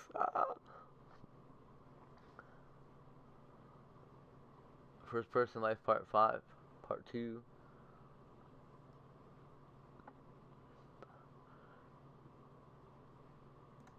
The original. Here we go. Everyone, it's your boy N-Man Gaming, back with another first-person life video. I think this is episode 2, I believe. Who knows? I already lost track. But we're out here. We're doing some DoorDash missions. Looks like we got a pita jungle order and a Chipotle order. for Brendan and Bryce. You'd think they'd be a little more creative with the names, but that's the state of the game. So this is a tutorial episode. I'm going to show you guys how to do DoorDash missions. We're going to go to Pita Jungle first, and I'll show you where to go from there. These graphics are just insane. I'm like losing my mind here. Cool little ship here. But yeah, like I said, these graphics are just incredible. So good. I'll probably not stop talking about these graphics. Pita Jungle's over here. So when you get to Pita Jungle, you're going to open up your inventory, and you're going to get your DoorDash bag out, and then you're going to actually add the order to your inventory, and yeah. And then once we do that, we're going to pick up the Chipotle order, get some experience for that. I just have a DoorDash for Bryce. So then you're going to press E when you get the bag ticket, and that's going to add it to your inventory. So now you're carrying the bag. You're going to go to Chipotle now for the next order. Alright, so once you add both orders to your inventory, you're going to go back to your vehicle. And the tricky thing about this game is if you want to record a commentary game, you have to use your in-game phone. So the whole time you're recording, you're down an arm. I think it makes it a little more realistic. But yeah, we're out here. You guys know I'm committed to bringing the best content, the most cutting-edge gameplay, the most cutting-edge video games, and that's what I'm doing. Just look at these graphics. How you liking the game? He must have been busy doing a mission. Hey, how you like the game? How do you like the game? First person life. I'm doing DoorDash missions. He must have been kind of busy too. What was I saying? Yeah, you know, I'm committed to this channel. You know, we were gone for a little bit, but we're back, and we're better. I think this YouTube channel is probably going to go from like 100 subscribers to like 200,000 just off this video game, because it just came out, you know. But I'm just heading back to the car, and when I get there, I will record some more gameplay, show you guys how to finish up these DoorDash missions. How you guys liking the game?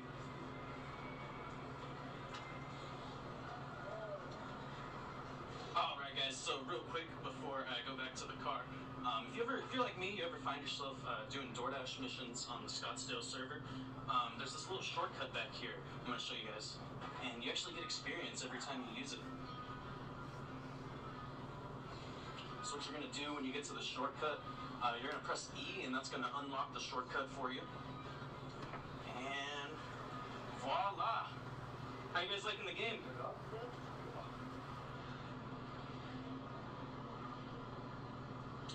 Gonna run across the street real quick before the car hits us. Yeah, cars will definitely not hesitate to hit you since it's just a video game. You know. But yeah, that's that shortcut, and we'll be right back. Alright, we're back in the car. We picked up our DoorDashes, and you know what I forgot to do? I forgot to mark them as picked up. So, we are gonna stop right over here. Oh shit, you're on the wrong side of the road, partner. We're gonna stop right here, and I'm gonna show you guys how to do that. You're gonna arrive at store, press E, press E, press E, press E, press E, press E, press E, press E. Okay, and then press E to open up your directions. And we're gonna be going this way. Now, it might be a little hard to play the game while recording, so I will be right back when we get there, unless something crazy happens along the way. Hey guys, what's up? It's Fkin Gaming. I actually didn't notice this order. Said to bring it to the back. And I already parked my car, but luckily I'm a level 6 skateboarder. I got the car skateboard perk unlocked, so we can still deliver this order.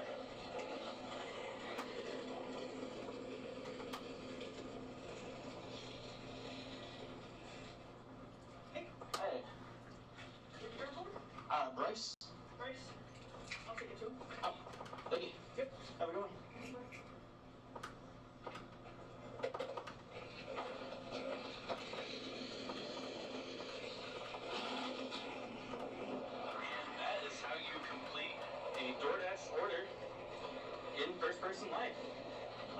gonna conclude episode 2 of my series, I believe. So thank you guys for watching, and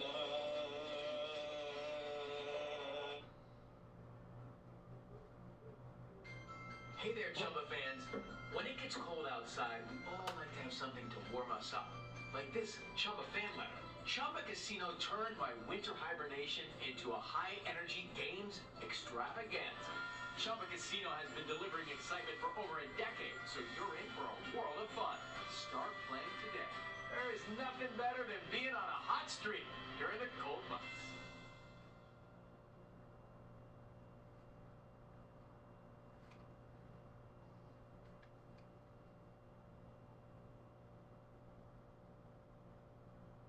what's going on, everyone? DP Gaming here, disguised as N-Man Gaming, and it is late October 2022, so First Person Life just came out a couple weeks ago. I'm in third person mode, but now we're going to switch to first person mode because, of course, it is First Person Life that we are playing. And my nemesis, N-Man Gaming, he already has the game, and I think he's going to be here any moment, so we're going to try to sabotage N-Man. Wow, it is a pretty far journey to get to this place. If only I knew of some sort of shortcut in and out of the fortress. I'm sure there are many.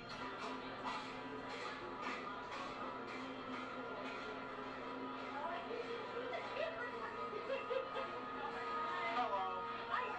So any moment, N-Man Gaming is going to be here.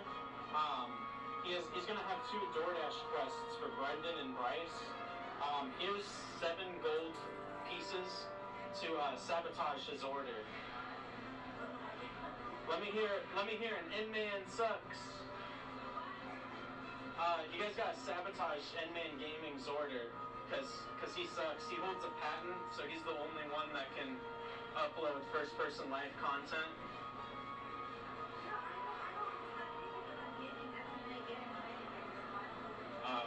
Well, he'll be here any minute. He looks a lot like me, because I'm actually wearing his skin right now.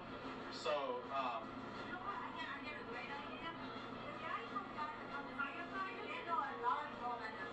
Oh, at Firefly? Yeah. Oh, wow, a new quest. Yeah. They think they're like very good. All right, I'll go gather some intel from them. All right, we've been wearing the N-Man Gaming skin long enough where our voice has actually morphed into N-Man Gaming. This is very good for our purposes. So, but this is still DP Gaming. I just sound like N-Man Gaming. Oh, hello. I have 6 gold pieces to if you can sabotage N-Man Gaming's order. He's doing DoorDash quests around this area, so I'm looking to hire some help.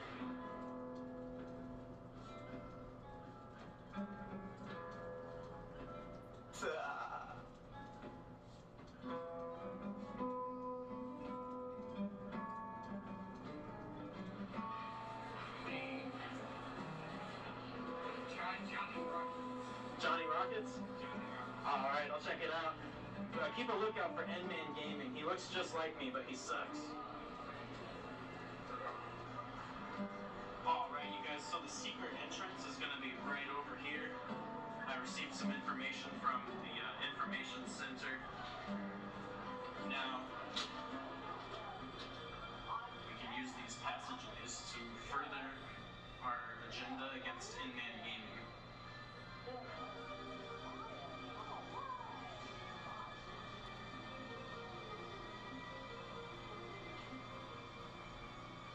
That's not a very good order.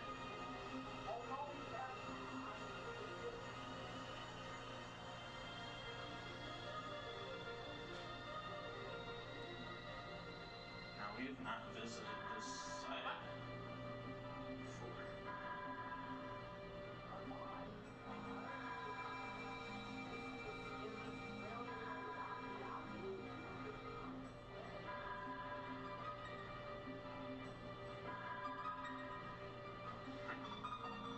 Staircase to nowhere. Now that's odd. Although this dungeon is very old and it's been changed a lot over the years.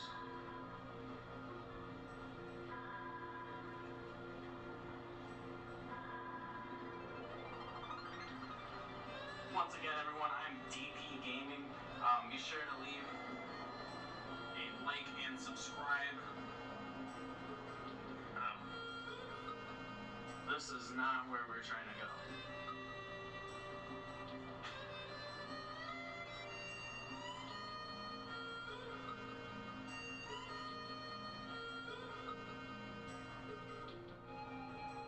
I don't think there's any quests in here.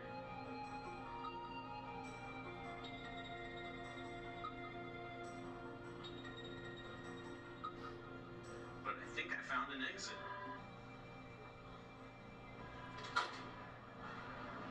And here we are. Alright. Now hopefully we can find him out here. Have you seen Endman Gaming? He looks just like me. No?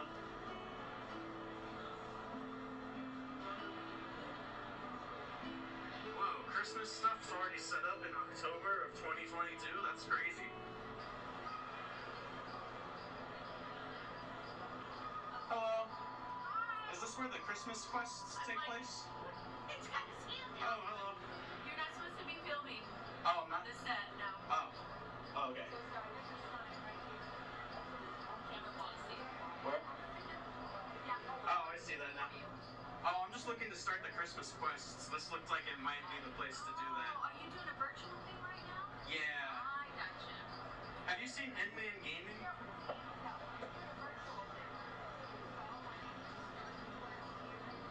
Yeah, we don't do that. Oh, okay. Yeah, it looks like someone said it here for some reason, but hopefully I'll still be able to start it. Okay. Alright, Merry Christmas. You too. Some guild members. Hello. How are you guys liking the game? Okay. First person life? I see you're all in the same guild. I'm looking to join a guild around here. I'm gonna check out the zone. You too, thank you. Alright, you guys. DP Gaming here, and we have followed Endman. He's gone through this dungeon here. We pretty much have him pinned down because there's no other way in or out of this this place here. Have you seen Endman Gaming come through here? He looks just like me. No? We're gonna find him one way or another. Well, I've looked all through this dungeon and I cannot find Endman Gaming. It's almost like he took some sort of secret entrance of some sort. But I don't see any sort of secret entrance. Oh no. No way. What? That explains why Endman Gaming wasn't in there. He took a secret shortcut. Oh, he'd be so far by now. He's probably long gone. We could have taken this way in earlier.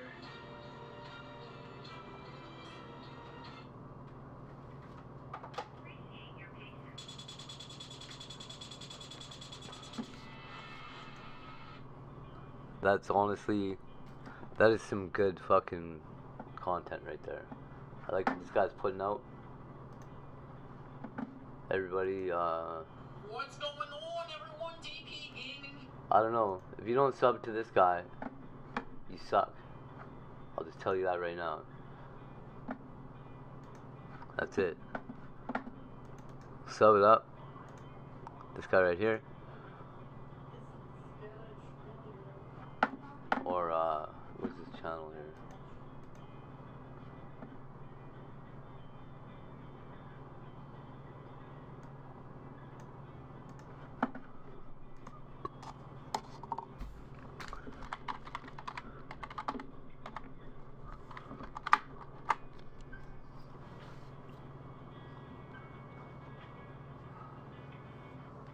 Sub to this guy. Actually go and sub to him.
news story going on in the world today. We have a river rock pelation video starting out with his tiny little guy. Look at that little guy.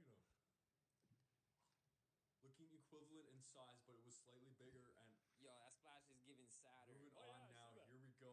This one's got a real nice smooth shape to. I love how the ripples are slightly getting bigger. They are. Stay focused though. Look at that waffle action on there. Whoa.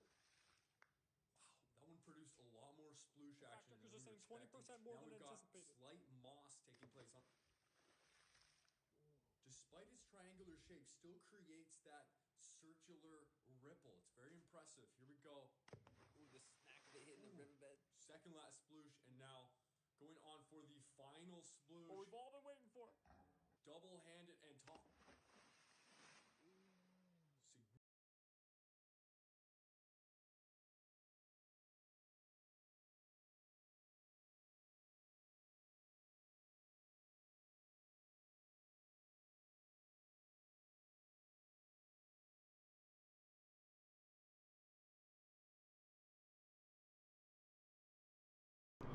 Why?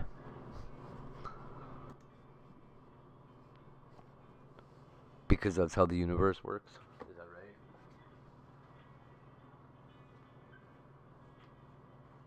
What is the maximum or minimum number of faces?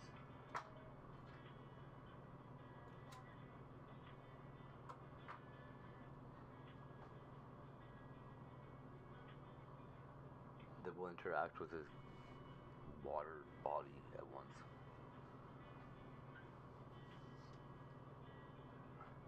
Does the smaller side, is it because of the weight being evenly distributed by gravity when it hits? Because you can make water not go round.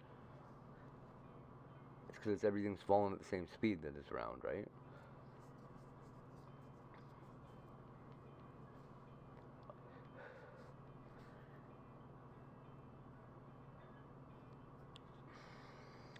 Or because the surface tension breaks, and when the surface breaks, it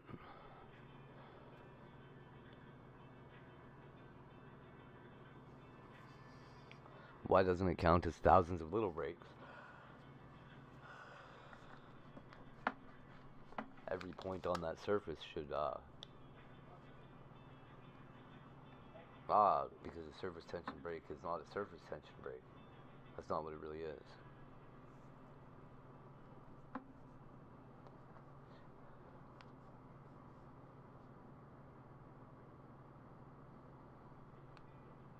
Huh.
DeVol police officers raced down to Big Rock Park after they got reports about some suspicious characters doing some shady things at the ball field. The officers quickly grouped up, then with a shield.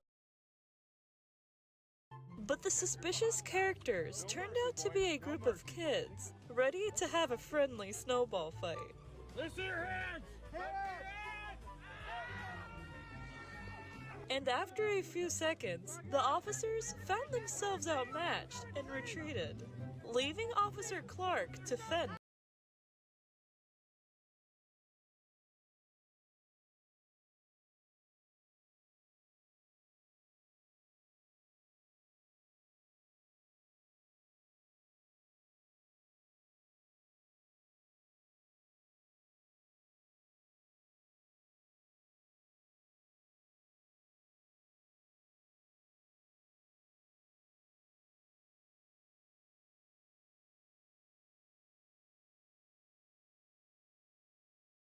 How does a Rubik's Cube end up in a glass jar like that? No way in, no way out, it's trapped. I'll show you how, and you're not going to believe the secret. First off, you need a mini Rubik's Cube, one that'll fit inside the jar. If you don't have one of them, just take a normal size Rubik's Cube, shove it in your tumble dryer, put it on a hot spin, and it'll shrink it to the perfect size. Then you're going to plant the cube in the jar, leave the jar in direct sunlight, and water it every couple of days or so. Eventually the cube will begin to grow, and before you know it, your baby will be all grown up.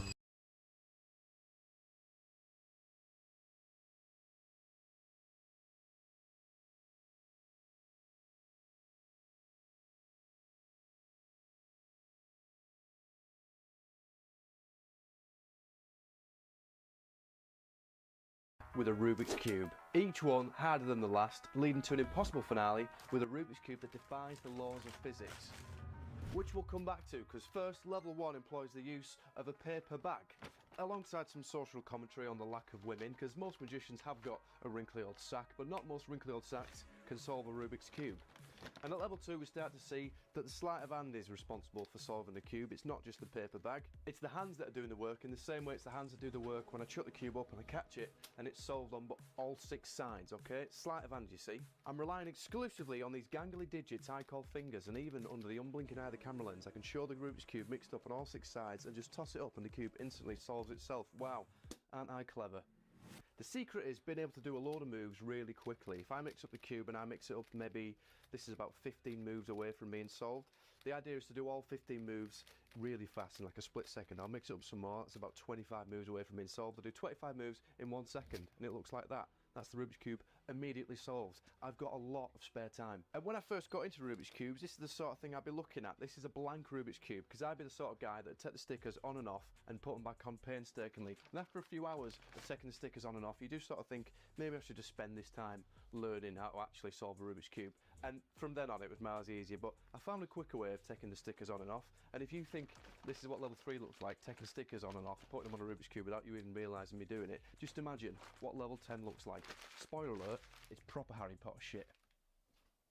And when I first started learning how to disappoint my girlfriend, when I first started learning how to solve a Rubik's Cube, I did actually discover these competition cards. These have got all sorts of different ways of mixing up a Rubik's Cube. This is what they use in like the Guinness World Records, okay? The idea being that the cuber would look at the mix on the card, try and then match the Rubik's Cube to match the solve that's on that mix. Essentially, it's a different way of solving a Rubik's Cube, keeps your sort of spatial reasoning skills quite sharp. But this is level 4, we're not just going to do that, we're going to do it one-handed. So I'm going to look at the pattern, I'm going to try and match that Rubik's Cube to that pattern, and if you're wondering why I've solved the Rubik's Cube, it's because the card was solved as well. Remember, this is sleight of hand, yeah?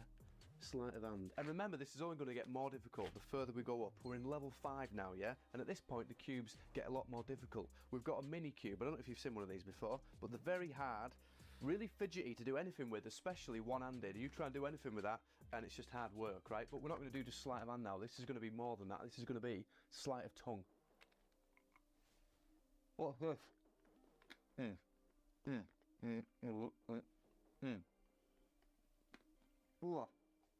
Oh, that. Now that is sleight of tongue, but the problem is we've now got a cube that's pretty much unusable, because, you know, it's covered in my spit. Now really, if you could actually do this and instantly solve a cube, you wouldn't put it in your mouth, you wouldn't degrade yourself like that. You just get on with it. You just say, bosh, I'm going to actually solve this cube. That's what we're going to do. Keep an eye on that little cube, and bosh, we've done it for real. No messing about. And with a line that can only ever make you think that's what she said. If you're going to shove it in your mouth, you may as well make it worthwhile. That's better. For legal reasons, I can't name the brand of chocolate, but let's just say the real Slim Shady would have been a big fan of this trick.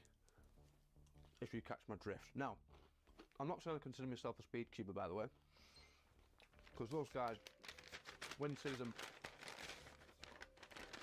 Sorry, I got chocolate in my mouth. M&M's. Chocolate.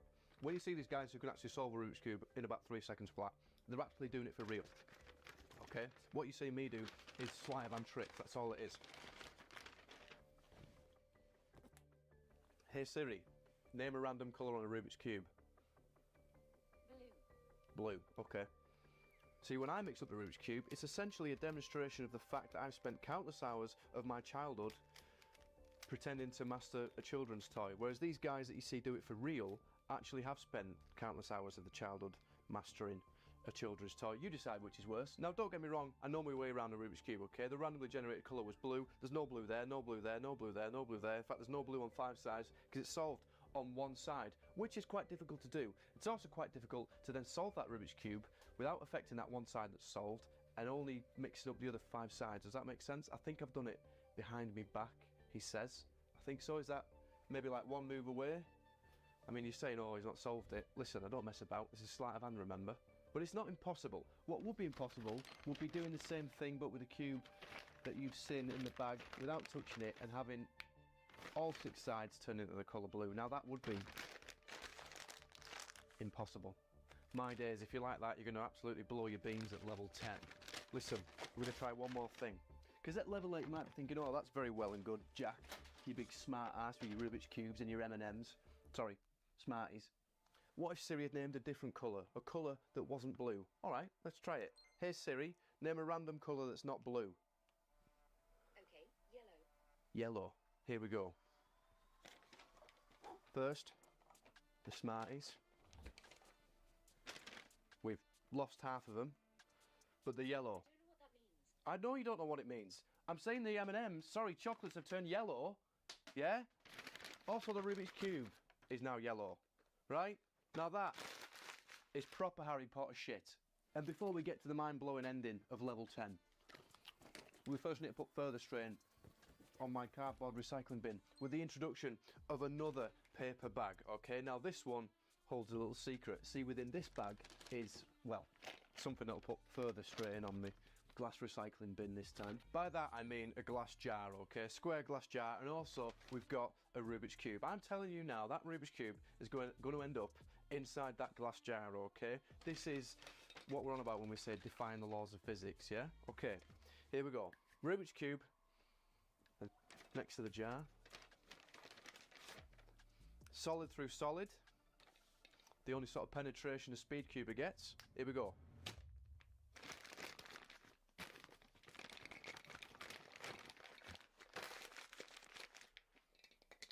Can't get out through the top, can't get out through the bottom. An impossible object, yeah? But not as impossible as what you're about to see in level 10, because now we bring out the big guns. Remember the big boy? This is the 7x7 Rubik's Cube. The Rubik's Cube that makes any cuber tremble at the knees, which is true for most of them, because they're usually sat down and they haven't built a lot of strength in the legs. But this is level 10, so we need more than just a Rubik's Cube. We also need a pack of cards. In a moment, we're going to have a random playing card picked. I'm going to leave the cards on top of the jar that we established in level 9. Hey Siri, name a random playing card. The 10 of clubs. Okay, remember that piece of information. You've got one piece of information for you to remember, okay? Pretend I said the word information correctly. We're a lot into this level now and my head's starting to pop. But I want to tell you about Guinness World Records. The world record for the fastest cube solve, is just quicker than, it's shorter than that. 3.13 seconds for a 3x3 Rubik's Cube record. Crazy, held by a guy called Max Park. Well, he also holds a record for a 7x7 Rubik's Cube, which I'm now going to try and beat. One-handed, without looking. The world record is 1 minute 35 seconds. I'm going to try and beat that. One-handed without looking. This is serious level 10 now, sleight of hand. And another YouTuber would use this time to plug the Patreon page with exclusive goodies, behind-the-scenes videos that you can enjoy for just £3 a month. But I'm above that. I'm not going to do a shameless plug like that. I think we're nearly there. I'm going to solve the Rubik's Cube, and we've got it.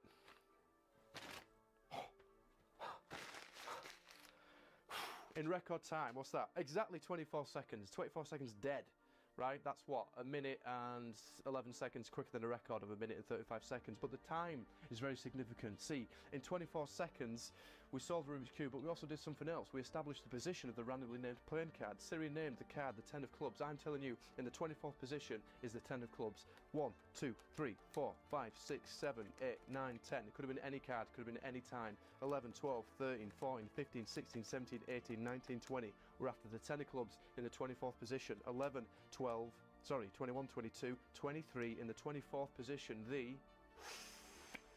10 of clubs. Ladies and gentlemen, that is Rubik's Cube, sleight of hand, level 1 to 10. I'm going to go for a lie down. I'm absolutely knackered. Head's about to pop. In fact, it already has popped. I'm not going to lie.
next guests call themselves, stop that right now.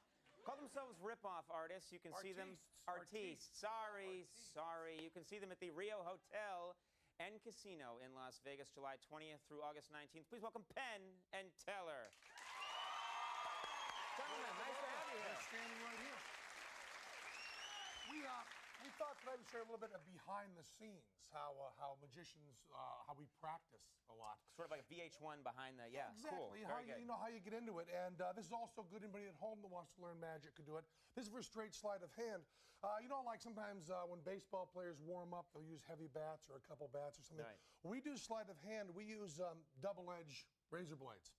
And that means you're not only going to be quick, but you're also going to be very, very careful. Because those things are just, those are incredibly sharp. Yeah, and this is the Gillette brand, not with the same spelling that I have, but these are, this is what we use. Now, this razor blades, you usually think of, these are double-edged.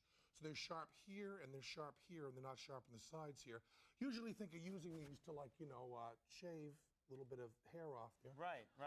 But, shave your chest or something. Sure, you can actually use these because it's dull here and dull here. This is the classic palm that you'd use for a coin, where you can put it in your hand like that, and with a slight, you can hold it right in position, just like that. It looks very natural. Now, if you want to get really advanced, this is so damn stupid that we're doing this. These sides are very sharp. If you don't slide, you don't get cut. So you can actually palm it like this. Don't do that. And hold it like that. Okay. And that gives you a very natural hand position that David Blaine uses when he does his specials. The very that natural hand position where there's nothing in there. All right, enough of that now. I'm the one that's not very good at this. Teller is astonishing. I don't know how much you know about sleight of hand, but watch this. He's going to do the classic palm here, and he does it beautifully. And then he can do the right up the sleeve thing, and right across, and then your classic out of the sleeve into.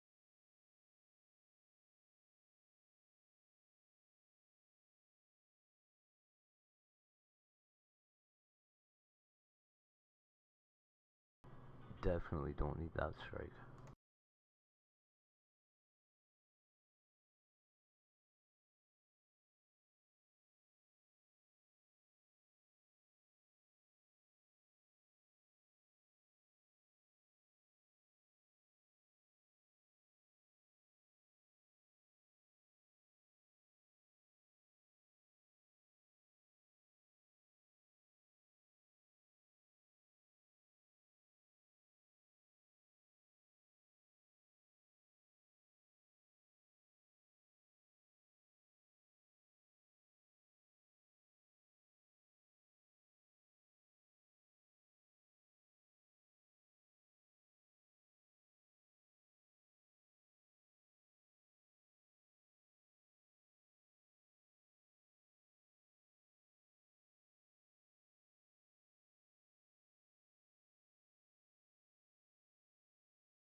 That's what I'm saying, dude.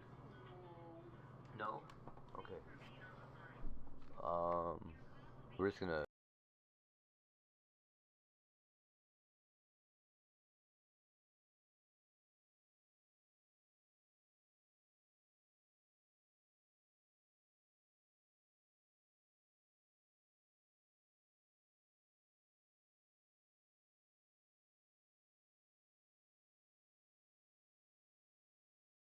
This is the absolute wrong way to get out of a helicopter.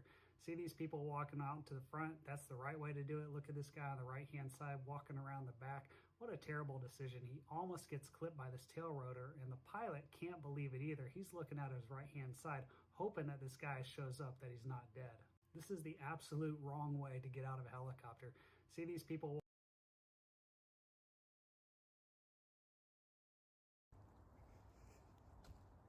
This roach to that gray pole right there. Right there.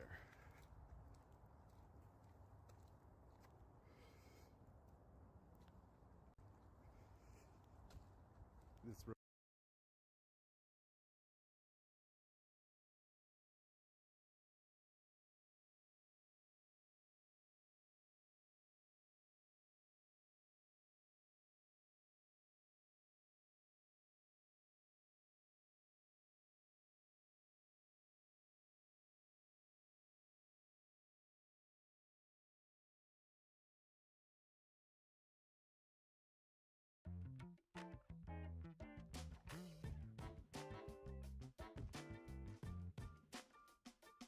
I made a video a while back about the interesting ways that our eyes move. It's called How to Move One Eye on Its Own, but really it's an excuse to talk about the way our brains control our eyes, because it's really weird. But I actually glossed over something really interesting. Consider It's a this creepy perfect skill, by the scale way. model I can of do the it. human eye, and think about the way that your eyes can move. So your eyes can move up and down like this. So you've got two muscles here and here. The top muscle pulls your eye upwards. The bottom muscle pulls your eye downwards like that. Your eyes can also move side to side like that.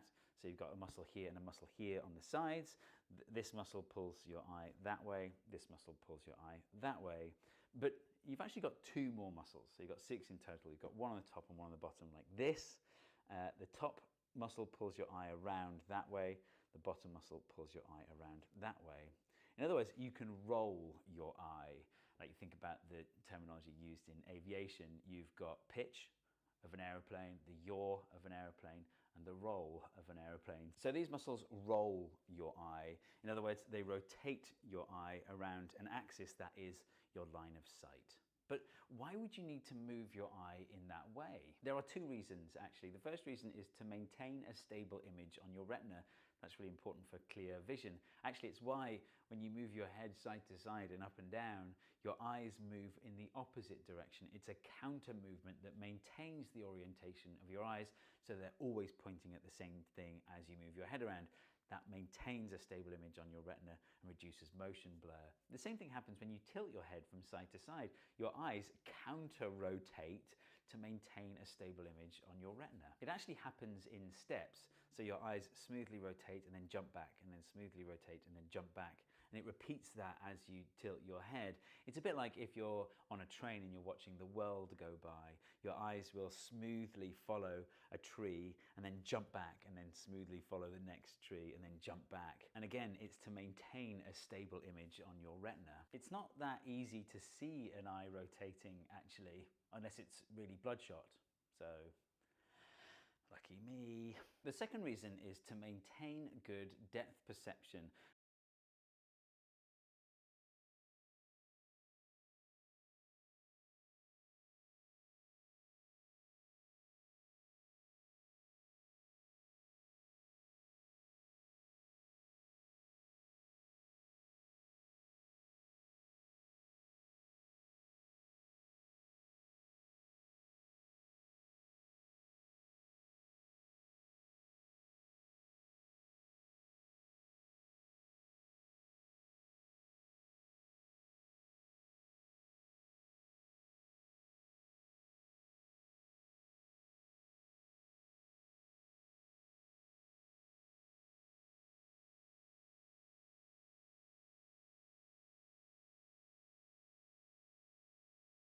People are so stupid.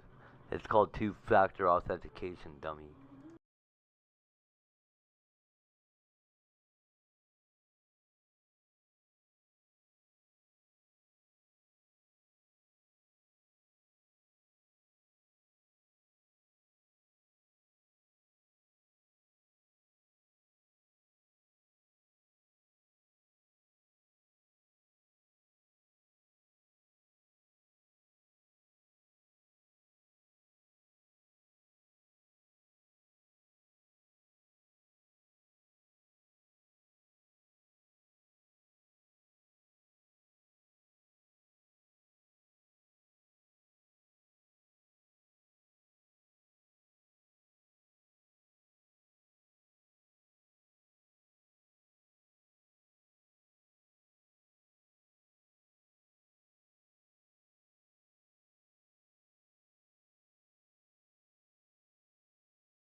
tell you what, it pays to have a,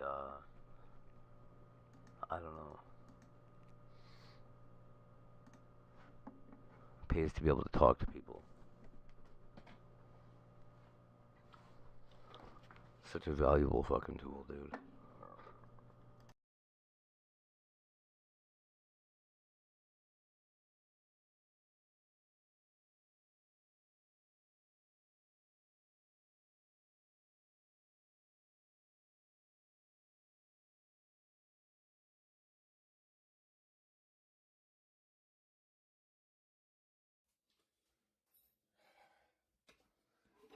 All right, buddy. We're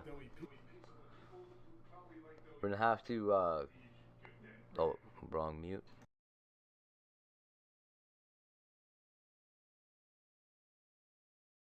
So I'm gonna go shopping. Okay.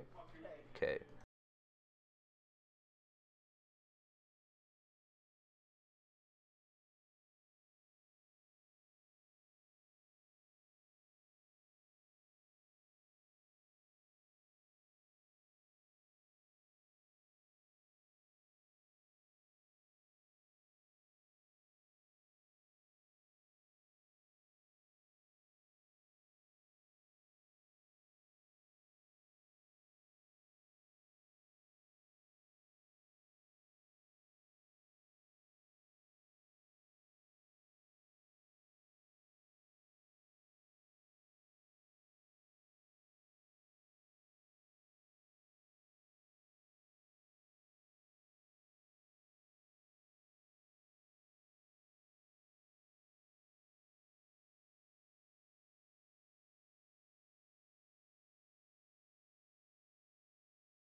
Yo. Coffee pods are the best.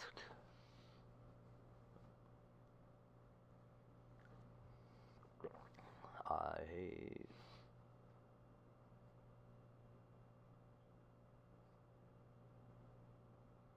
Everybody that is left on earth. What up? Just clipping away, huh? Not you, buddy.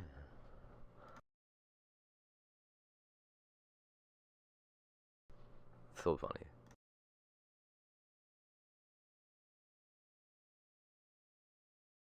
Be right back. Or we're gonna crash.